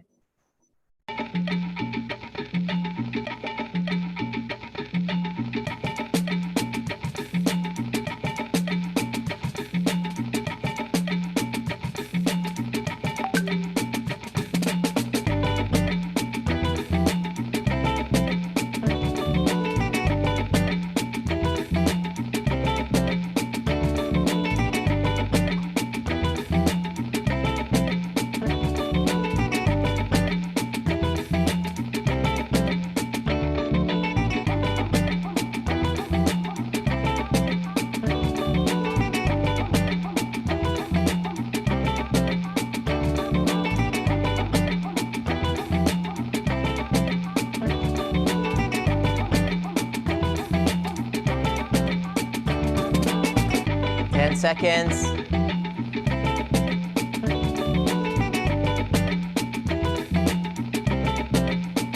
And time. All right, moving along.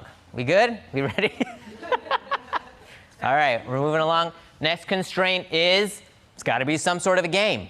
Be any type of game. Could incorporate a game, could be on a game show, just gotta be something involving a game, okay? What do we do for Laura? All right, let's see. Oh yeah, I remember. Okay, I thought, what if Laura had like a pinwheel? It's like a pinwheel type thing, and it had different little activities on it. One would be like, meet a new friend, or go to a new event, or just call up a buddy, or just hang out with a buddy. There was lots of different things, and then she had to like, every day, spin a little thingy, I don't know what you'd call it, but she'd spin it, and then it would land on one of those ideas, and then she would just do it. And so that way, at least she was like constantly putting it out there and trying to like build community in that way. All right, so that was a game, an incorporated game. It was a game. 1 minute, go. Okay, your third task is to draw a solution that can be in a form of game, any type of game. Okay, you have 1 minute.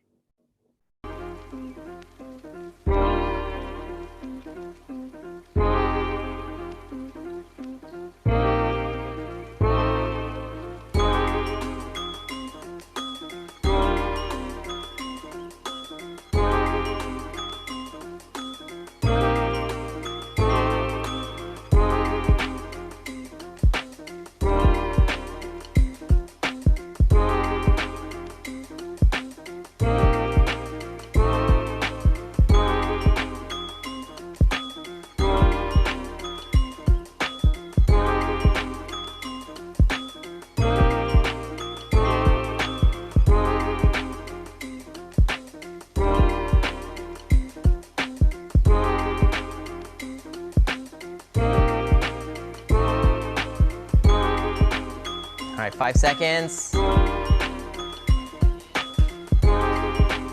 And time. All right, we good? Feeling good? Some people are still cheating over here trying to write the last thing. That's all right, we're good, okay? I would be upset if I didn't get to nerd out a little bit. You know, I'm a big sci-fi guy. So the next constraint is gonna be robots. That's right, robots. You might ask, what kind of robot? I don't know. Robots take a lot of forms. Here's what I did with Laura. I went literal, but I went tiny, okay? Laura, this is what I got. It's a little baby robot. His name's Bebop, and he sits on your shoulder, and he listens to you, but only when you talk to him. And everything you tell him about, he remembers, things that you like, places you like to go. And while you're walking around with little Bebop, he's transmitting that information to other little people's Bebops. And they're like, yo, this person also likes sandwiches. Do you like sandwiches? No. And then they link up and they're like, yo, these people should meet. They have common interests. That's Bebop, the baby robot, sits on your shoulder. Okay? Robots, 1 minute, go.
All right, pens down. All right, we good? We got some ideas? Any little companion robots like mine? All right, yeah, you're like, yes. Okay, what do you think we're gonna do with these ideas? We're gonna celebrate, yeah. We're gonna share out our ideas, okay?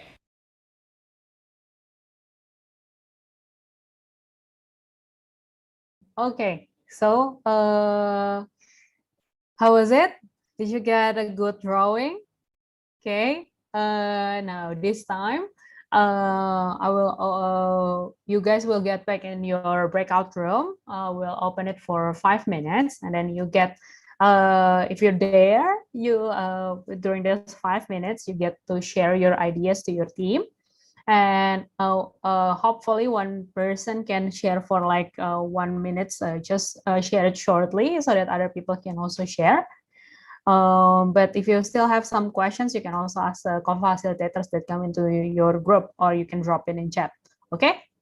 All right. Ehud, would you please help me open up the breakout room? Okay, Angela, I will open up. Okay, you can entering the breakout room. Okay, guys, please enter the breakout room and share your 4 sketches of ideas.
Okay, now that you are all back into the main room, I hope it was a good sharing session on your idea, and I hope some of you was brave enough to share your ideas.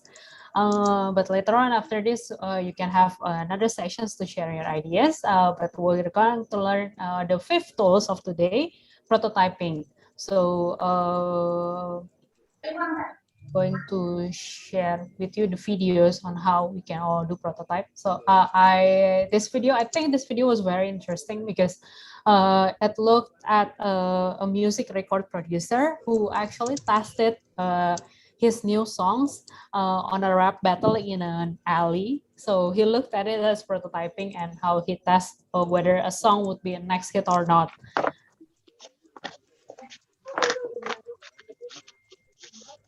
Nana, nagmerienda kayon?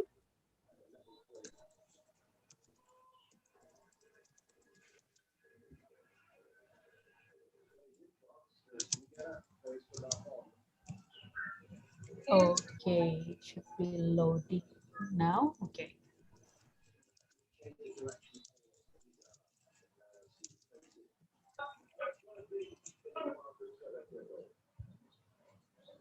A couple of things. Remember what Yusuke said around, it's not about your idea being like the most clearly communicated thing. It's about it driving for more conversation, right? So we have a video that's gonna tee us up. Let's do it. So we have two folks we're going to show, Lecrae and Chris. Lecrae is the co-founder of Reach Records. He's actually an award-winning Grammy artist. And then we have Chris, who's a documentary photographer and the co-founder of Silicon Valley. I'm a big Berry Gordy fan, Motown Records, and Berry Gordy would create songs, and then he would say, do you like the song, you like the song, you like the song? And people would say yay or nay, and if everyone's like, yeah, I love the song, it's a great song, then he would say, okay, you have enough money to buy a sandwich and you're starving. Do you buy the song or buy the sandwich? And if they bought the song, he knew this song needs to go out there because it was at that moment, I needed that song more than I needed to eat. So I have a question about that. Yeah. Did he say, I'm prototyping songs? No.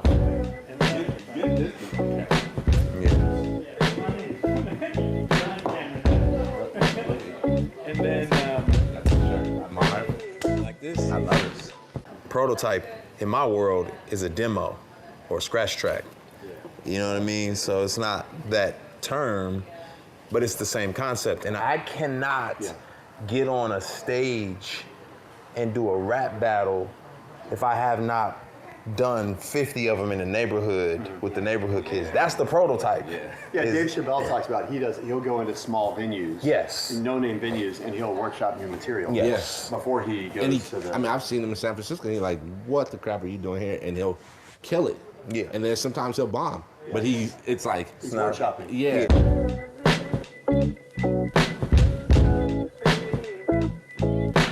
So what I love about what Chris and Lecrae say is that we all are always getting feedback from our friends, right? We all have a process about how we get feedback and information about how to make ideas better, right? And today we're going to show you how we do it and one way you might be able to do it. And we're going to give some feedback on some of these ideas. So let's go.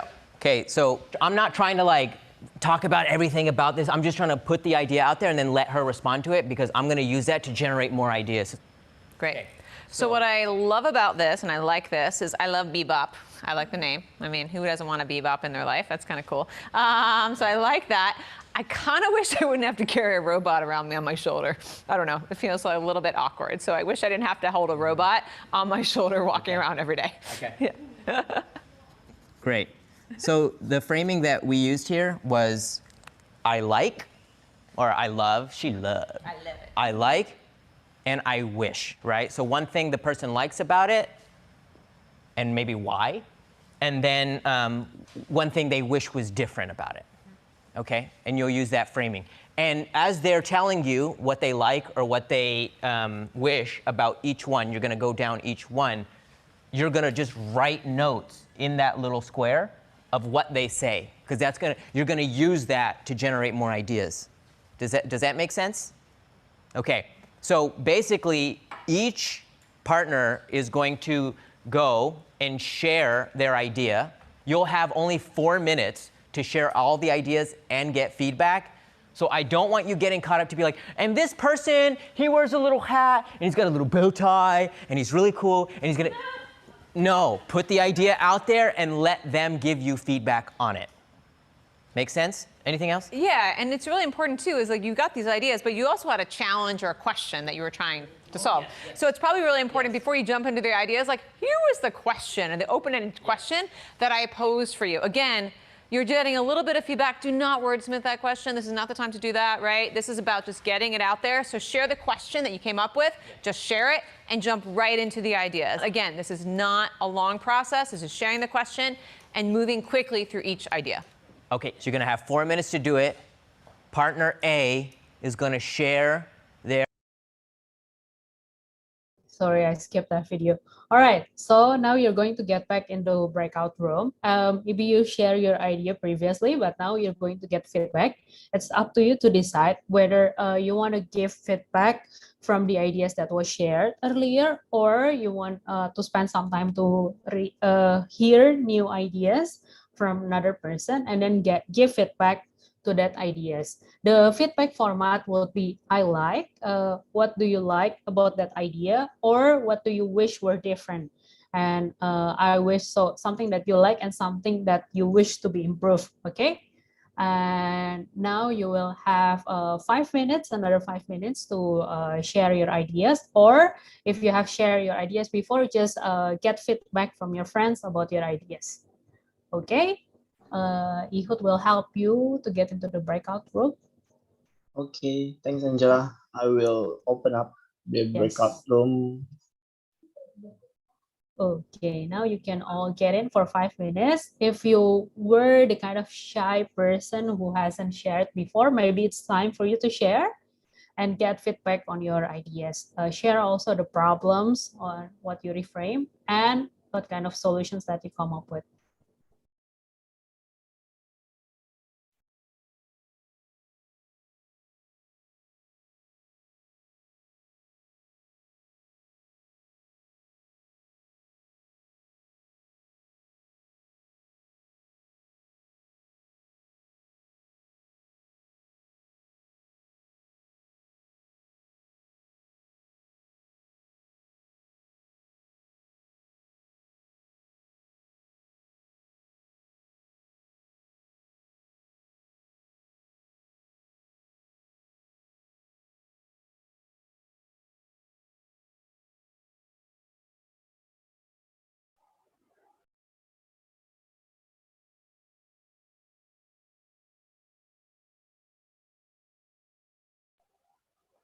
Ridwan,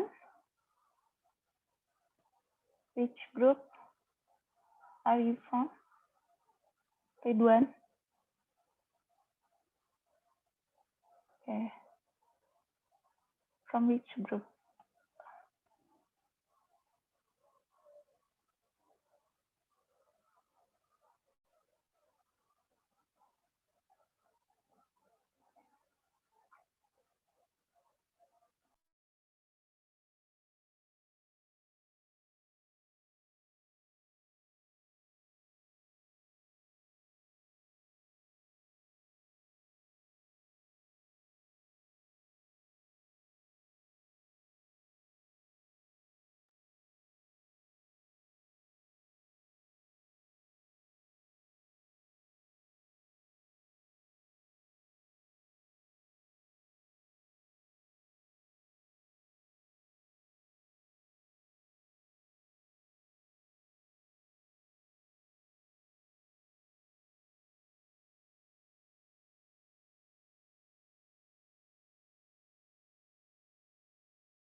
Okay, now that everyone is back.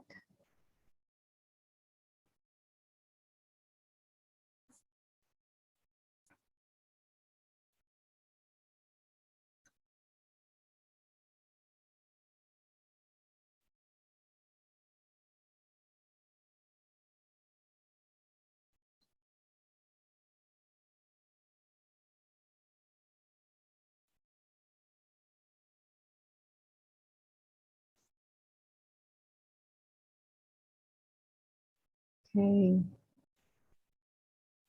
seems like everyone waited for the breakout room to close before getting back.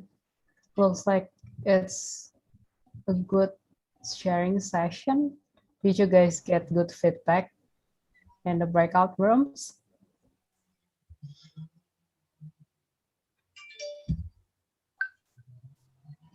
All right. Okay. So before we move on, now that we get to the 6 tools of getting feedback, before moving on to the, I think our last tools of the day, I just want to share with you a tool to share for you to create a better prototypes later. There's a tool that's called Marvel app. If you want to see, you can get it into, sorry, you can get it into the in the app store. It's called Marvel app. Sorry about that. Okay, it's so you can design your own. You can even use paper to create a prototype later on, so that your future users can interact with your solution if your solution is a digital one. So just a quick sharing. So over the course of time, in terms of fidelity, there's like 1, 2, 3, 4 types of design prototypes. So the first one will be paper prototyping. Second one will be digital prototype. Third one will be coded prototype. And the fourth one will be interactive code, meaning that it's an app that is useful. Over the course of time, if you spend a lot more time later on refining your solutions, it's good to get an iterative prototype. But for you to jump into interactive code now would be not necessary if you just need to get insight. If you need to get insight, you can start with paper prototyping. You can use this called Marvel, and they got this kind of templates that you can print out, and then you can design your own app using these templates. So for example, that's for an app, and this one is for a website. And later on, you can take pictures of your templates, and then you can connect those pages and kind of just interact with it and see, so you can get feedback on what users wish to see, what kind of button that they want, they feel like something that they understand to go on to the next feature, something like that. This would help you get better feedback on your design solution to your challenge later on, if it's an app or if it's a website, something that is digital that users can interact with. Okay, that's quickly just about Marvel. Or later on, if you get a prototype and then you want to share with us your facils and co-facilitator so that you can get feedback, please feel free. We would love to see how you come up with that and what kind of solutions that you're designing. All right, moving on to the last tools of the day. It's called Remix. It's now that you have already did the first you have already did you actually have done all of the steps. So step 3, ideate, you can use sketching. We did that already. Step 4, prototyping, we can already share your ideas and then get feedback. And the last 5, the last step would be testing it out and then getting feedback. And we can get back to the step 3 in terms of ideation using the 7 tools. It's called Remix. It's using the feedback that you receive from your partner to actually remix and create a storyboard. It's like an end-to-end.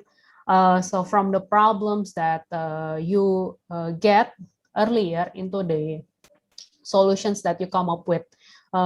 Using these tools, a storyboard can help you present your thoughts. What are the problems that you get? What was it your partner's original problem or your user's original problem? Is it a bad event or is it a bad day or what? And then you can reframe it when you actually get your partner's real needs, and then draw a solution to that, and how would that benefit or impact the one you're designing solutions with. Okay, we're just going to watch the video. This is this is probably our second to last video, guys, so bear with me.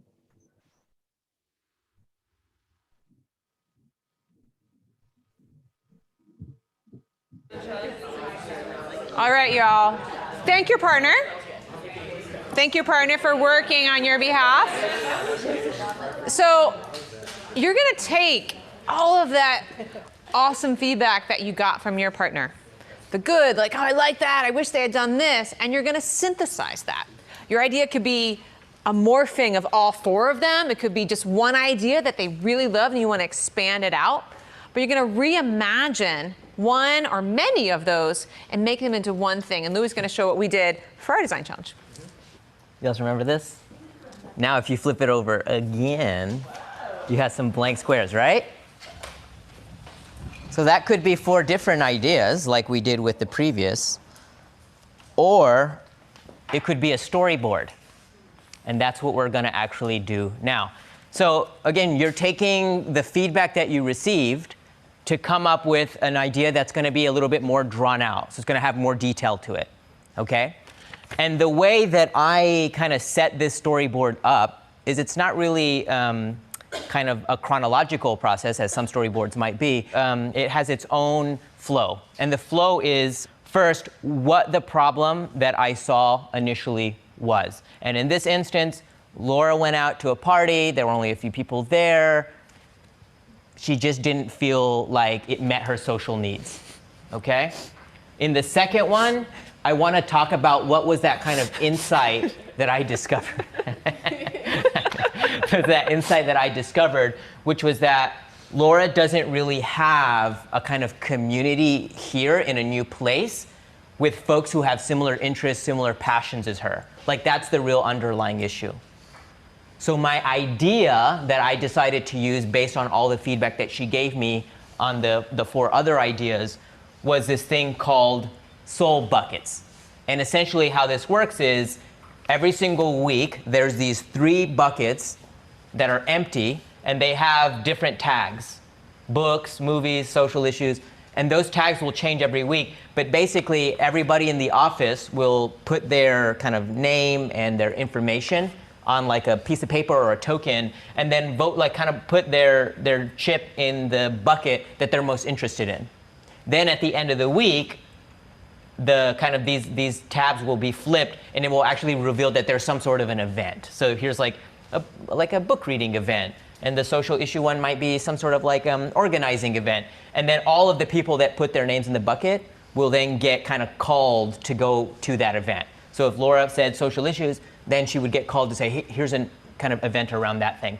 And what that would do for Laura is that she has a kind of more kind of fulfilling sense of community, because she's no longer gambling on going to these different events, not knowing if there's going to be people there that she's going to connect with or not. She's already going to know that the folks that she's going with are also interested in the same thing as she is.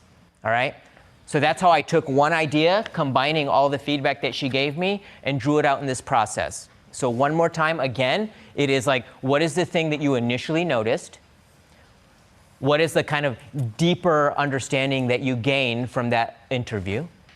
What is your new idea? And lastly, how does that impact the person? Like, how does that change how they feel? Does that make sense? Okay. How much time? 3 minutes. 3 minutes. Stick figures, people. We got to go quick. Go ahead.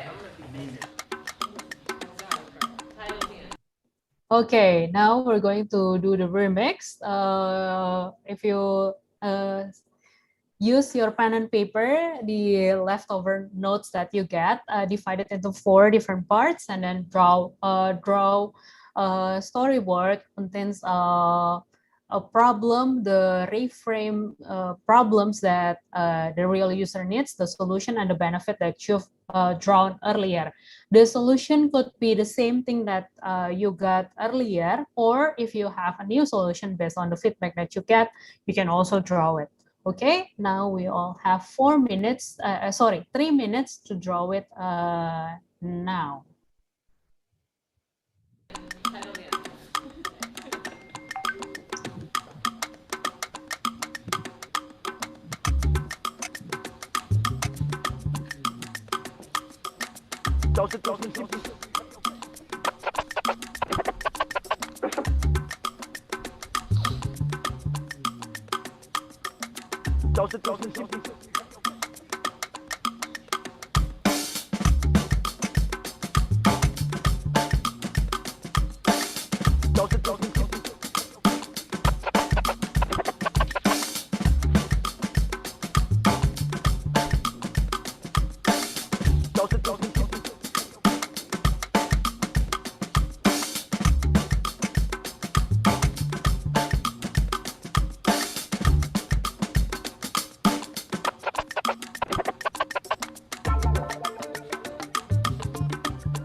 You're gonna now have about a minute each to just share a potential solution you came up with, yeah? So 1 minute, just share out what you made for your partner. Oh, and at this point, we're not taking feedback. Like if this was a full design process, we're constantly getting feedback. In this instance, like share, and then your partner, like, yo, they just spent like an hour designing something for you. Like, congratulate them, right?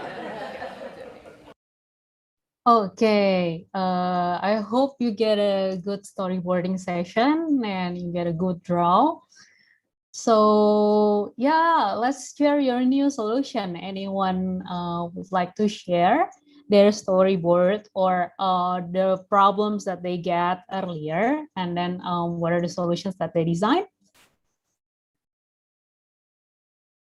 Or should I choose a person? Anyone would like to raise hands and share?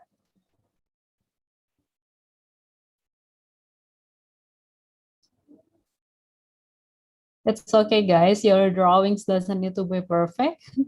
It could be stick figures only.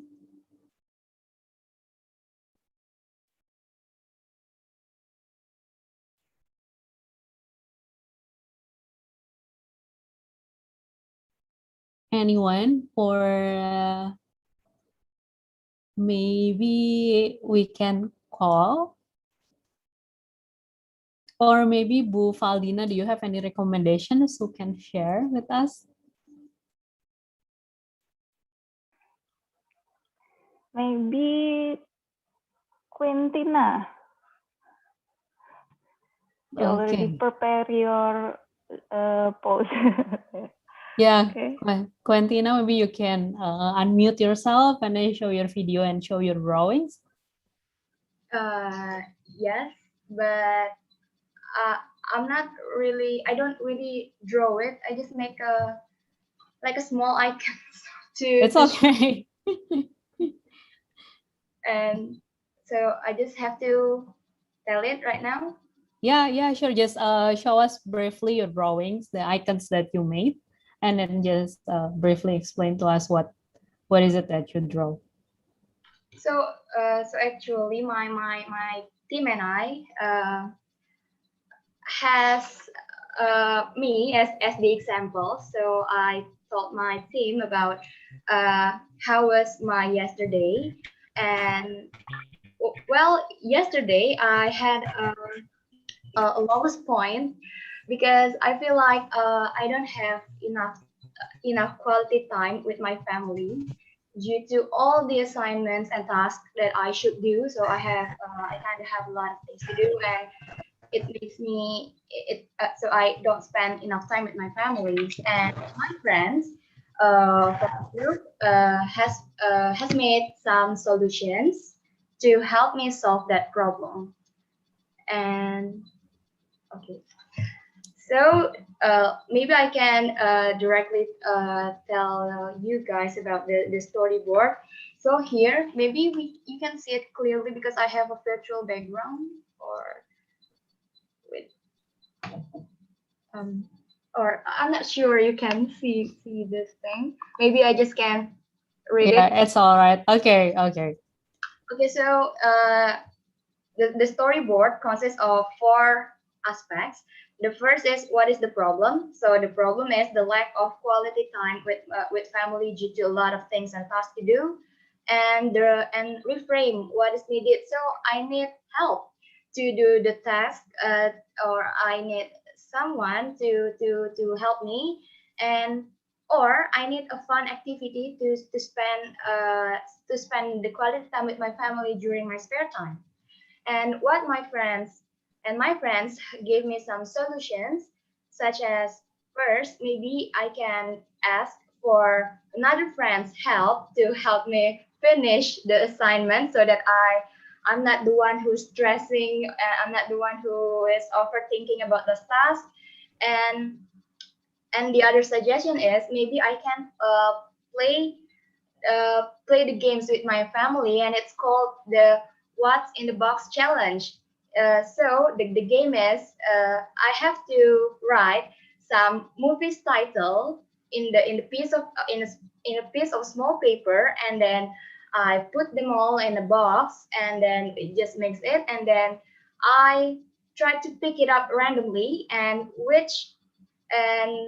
I pick the small paper randomly, and we have to watch the movie that is written on the title, and then we watch it. My family and I watch it, and the benefit for me is I think those suggestions are gonna be really helpful, especially the game one, because my family and I will love to spend time watching movies together. So during this busy time, I can say that I have no time to watch movie with them. So I think with this game, I can do this in my spare time and it will make me happy. So I think that's a great idea. All right, I think that's all from me. Thank you very much. Okay, thank you, Quentina. It was quite a refresh. I think it's something that I experienced as well. So that idea was actually really, really great. The one that is expensive is you having an assistant to do all other tasks. Okay. Okay, yeah, sure, that's expensive, but the ideas are all great. And I think if you and your friends, your group already try your best to did the exercises. So thank you for sharing, and thank you for doing the exercises. Okay, I think we have time for one more. Anyone would like to share the experience that trying out the tools today, and what are the solutions or ideas that you come up with? Anything that's interesting? Or maybe should we pick again? Okay, co-facils, or maybe you can help me. Maybe you heard some interesting ideas previously, and you feel like it's an interesting idea to share.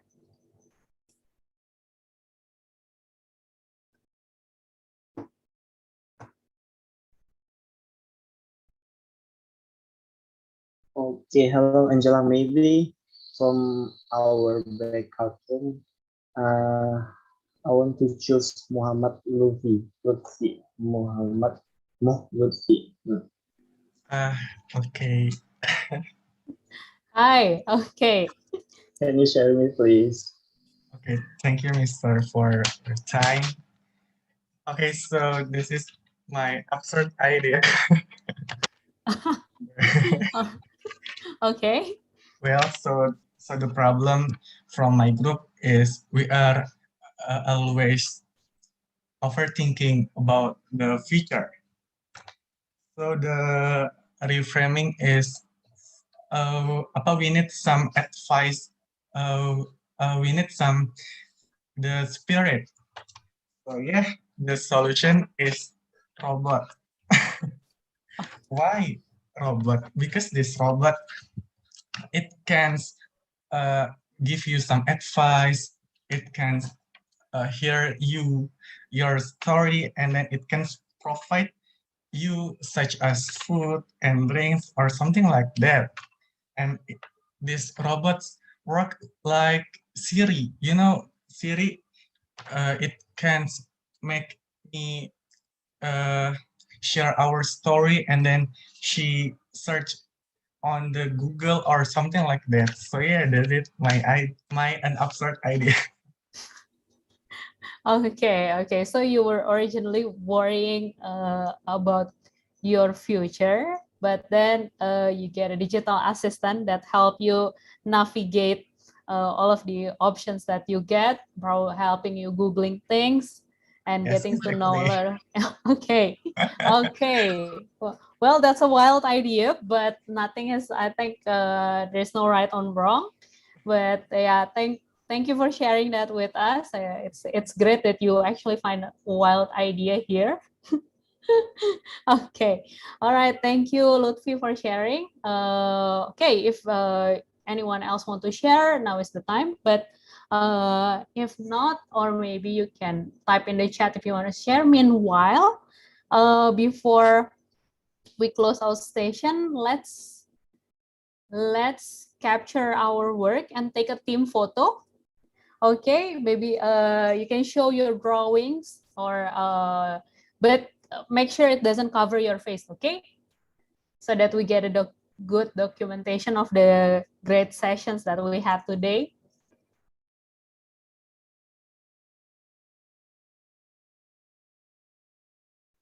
Okay, open your camera, guys. It's okay if you haven't showered yet. Okay, Angela, I would like to take the photo capture. Yeah, all right. Okay, 1, 2, 3, prepare yourself for showing your storyboard. Cheese. Okay. I think we might have more windows. Okay. Hold, guys. Hold your smile. Okay, once again.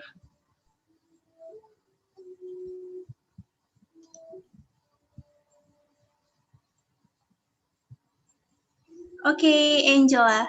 Okay, if everyone is done, thank you, Riva, for helping us capturing the picture. Now, I want us to take some time to reflect on what we have learned. There's a quick video to recap on and to reflect on what we have learned. I think for around 2 to 3 hours pass. It's quite a long learning session, and I believe you might be exhausted, but just bear with me for a few more minutes and so that we can reflect our learnings.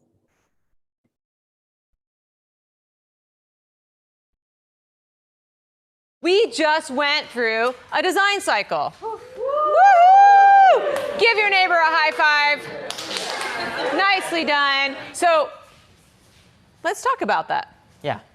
Everything that we did today, right, is something, hopefully, potentially, you could do tomorrow, right? We had a little bit of a slide deck, as you saw. We had some information, not a whole lot. All we had was a paper, right? Sorry. Some activities and a pen and someone else. But we want to remind you that like you can start doing this today when you leave this room in order to make change in your life and in the world. Yeah, a lot of the materials that we used are just kind of one way at approaching that situation. So for instance, when we took even just the storyboard, like there's 50 different ways that you can kind of create a more detailed prototype of what you're trying to do. This is just one, right? Yeah. We want to give as much access as possible to many different types, and other processes might look very different from this. This is just one way to create an idea. There's many different. So we have a bunch of stuff on the website, just kind of libraries of content around how do you get at specific things. So if you're trying to brainstorm or if you're trying to journey map, there's going to be things for you in that regard. So we're at our close. So let's take a moment. Let's stand up. High five your neighbor. Give them a high five. You did this. And we like to close sometimes in our exercises.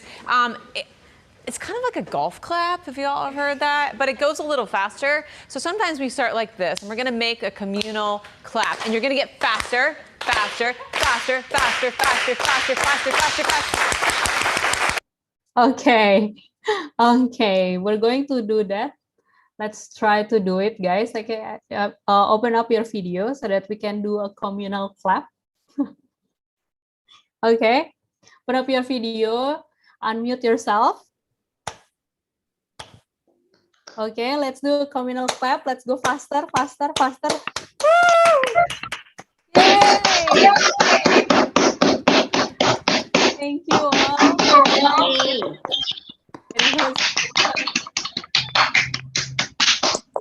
It was such a very fun session.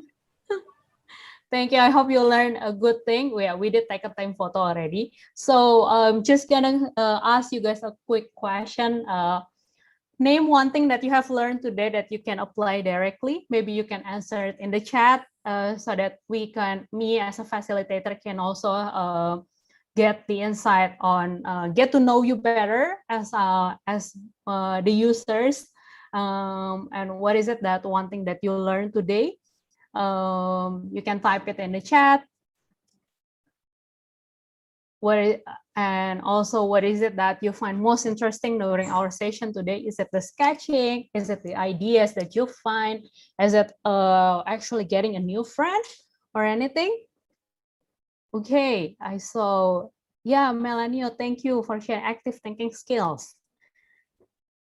Yeah, thank you, Patricia, brainstorming ideas. Okay, trying to draw with no drawing skills. Yeah, right, Joshua. Thank you for trying out of your comfort zone to draw, even though you think you have no drawing skills.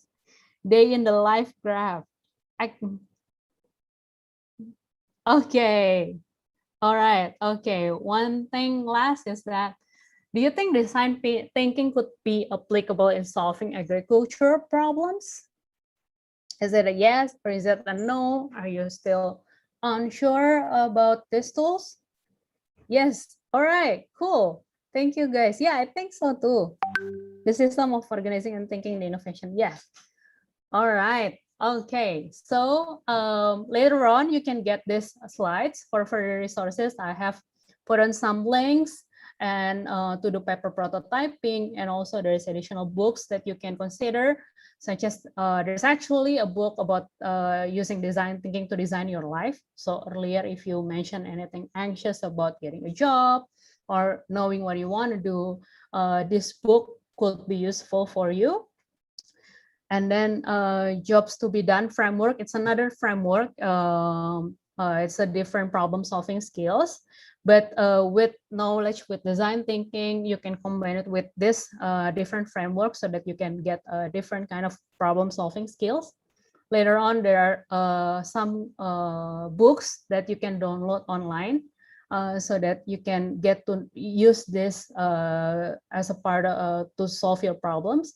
I also found something about food system vision prize. If you're interested in food system as an agriculture student, there's a set of challenges that people around the world have solved about food system. And there's a user-centered design for mobile agriculture. Later on, you can get this from your facilitators so that you can pursue further, or you can learn more because this is just a start. I hope that later on you can use this on a day-to-day basis, perhaps use this to approach some complex problems that you face in your real life or even in your study. All right, thank you. Sharing is caring. If you feel like today's session is interesting and you learn something new and you have you like to create social media contents, feel free to tag me at that's my Instagram ID at Angela Sibo, or also tag the program and also the institution. Okay, so that is all from me. Do we still have time for question and answers, or should we just close the session? Is it possible if you want to have a question and answer session? Okay. It's still possible. Still possible. All right. Now it's about 4 p.m. So maybe I will open up for if you guys any 2 to 3 questions that you want to ask.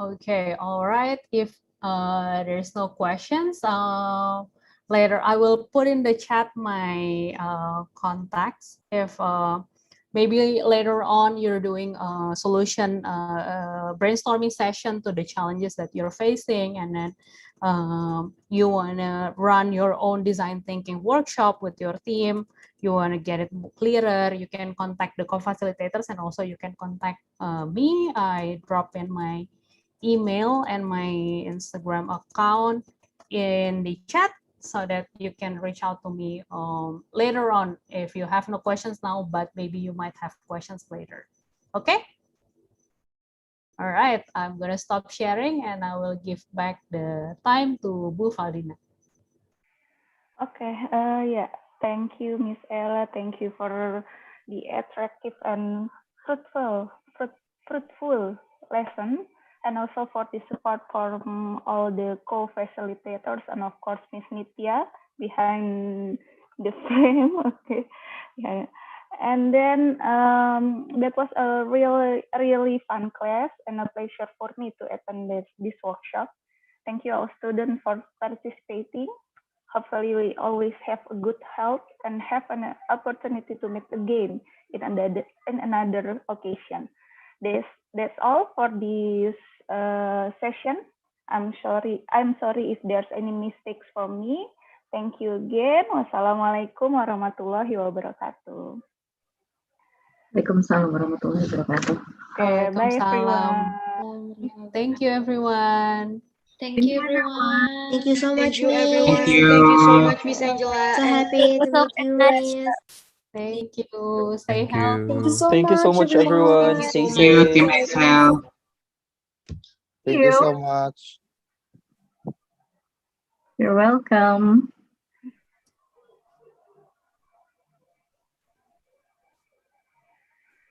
Okay, for Miss Ella and the co-facilitator, would you show your video? We would like to take a photo session. Okay, I will remove all spotlight. Is there any committee join us? Join us.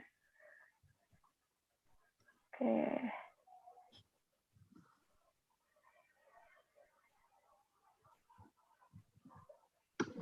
In a minute, I will.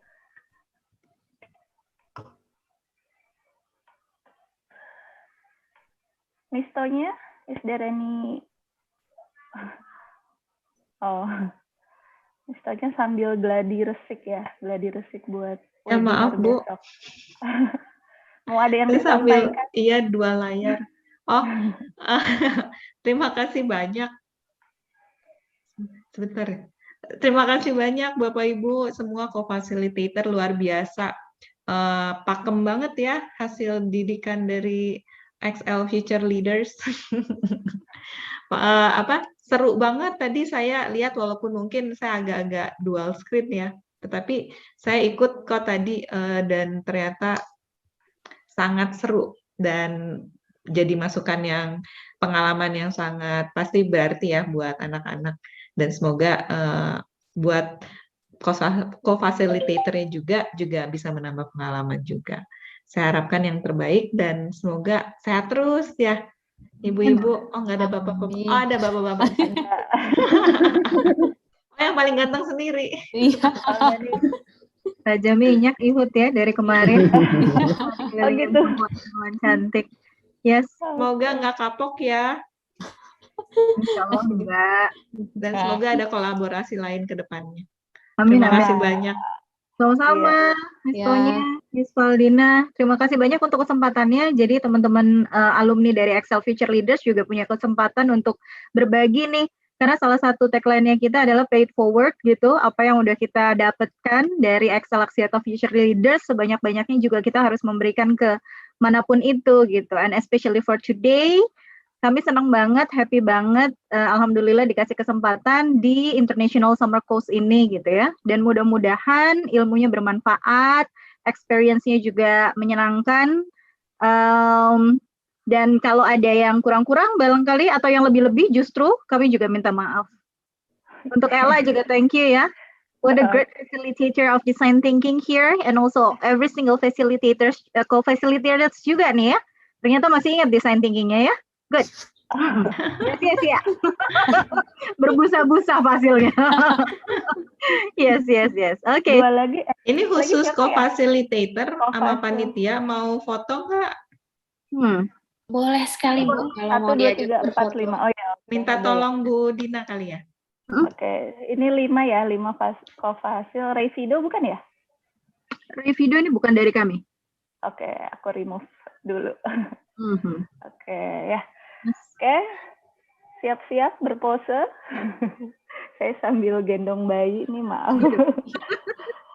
Dari makan terus tidur, terus bangun, terus tidur lagi. Oke, siap. 1, 2, 3.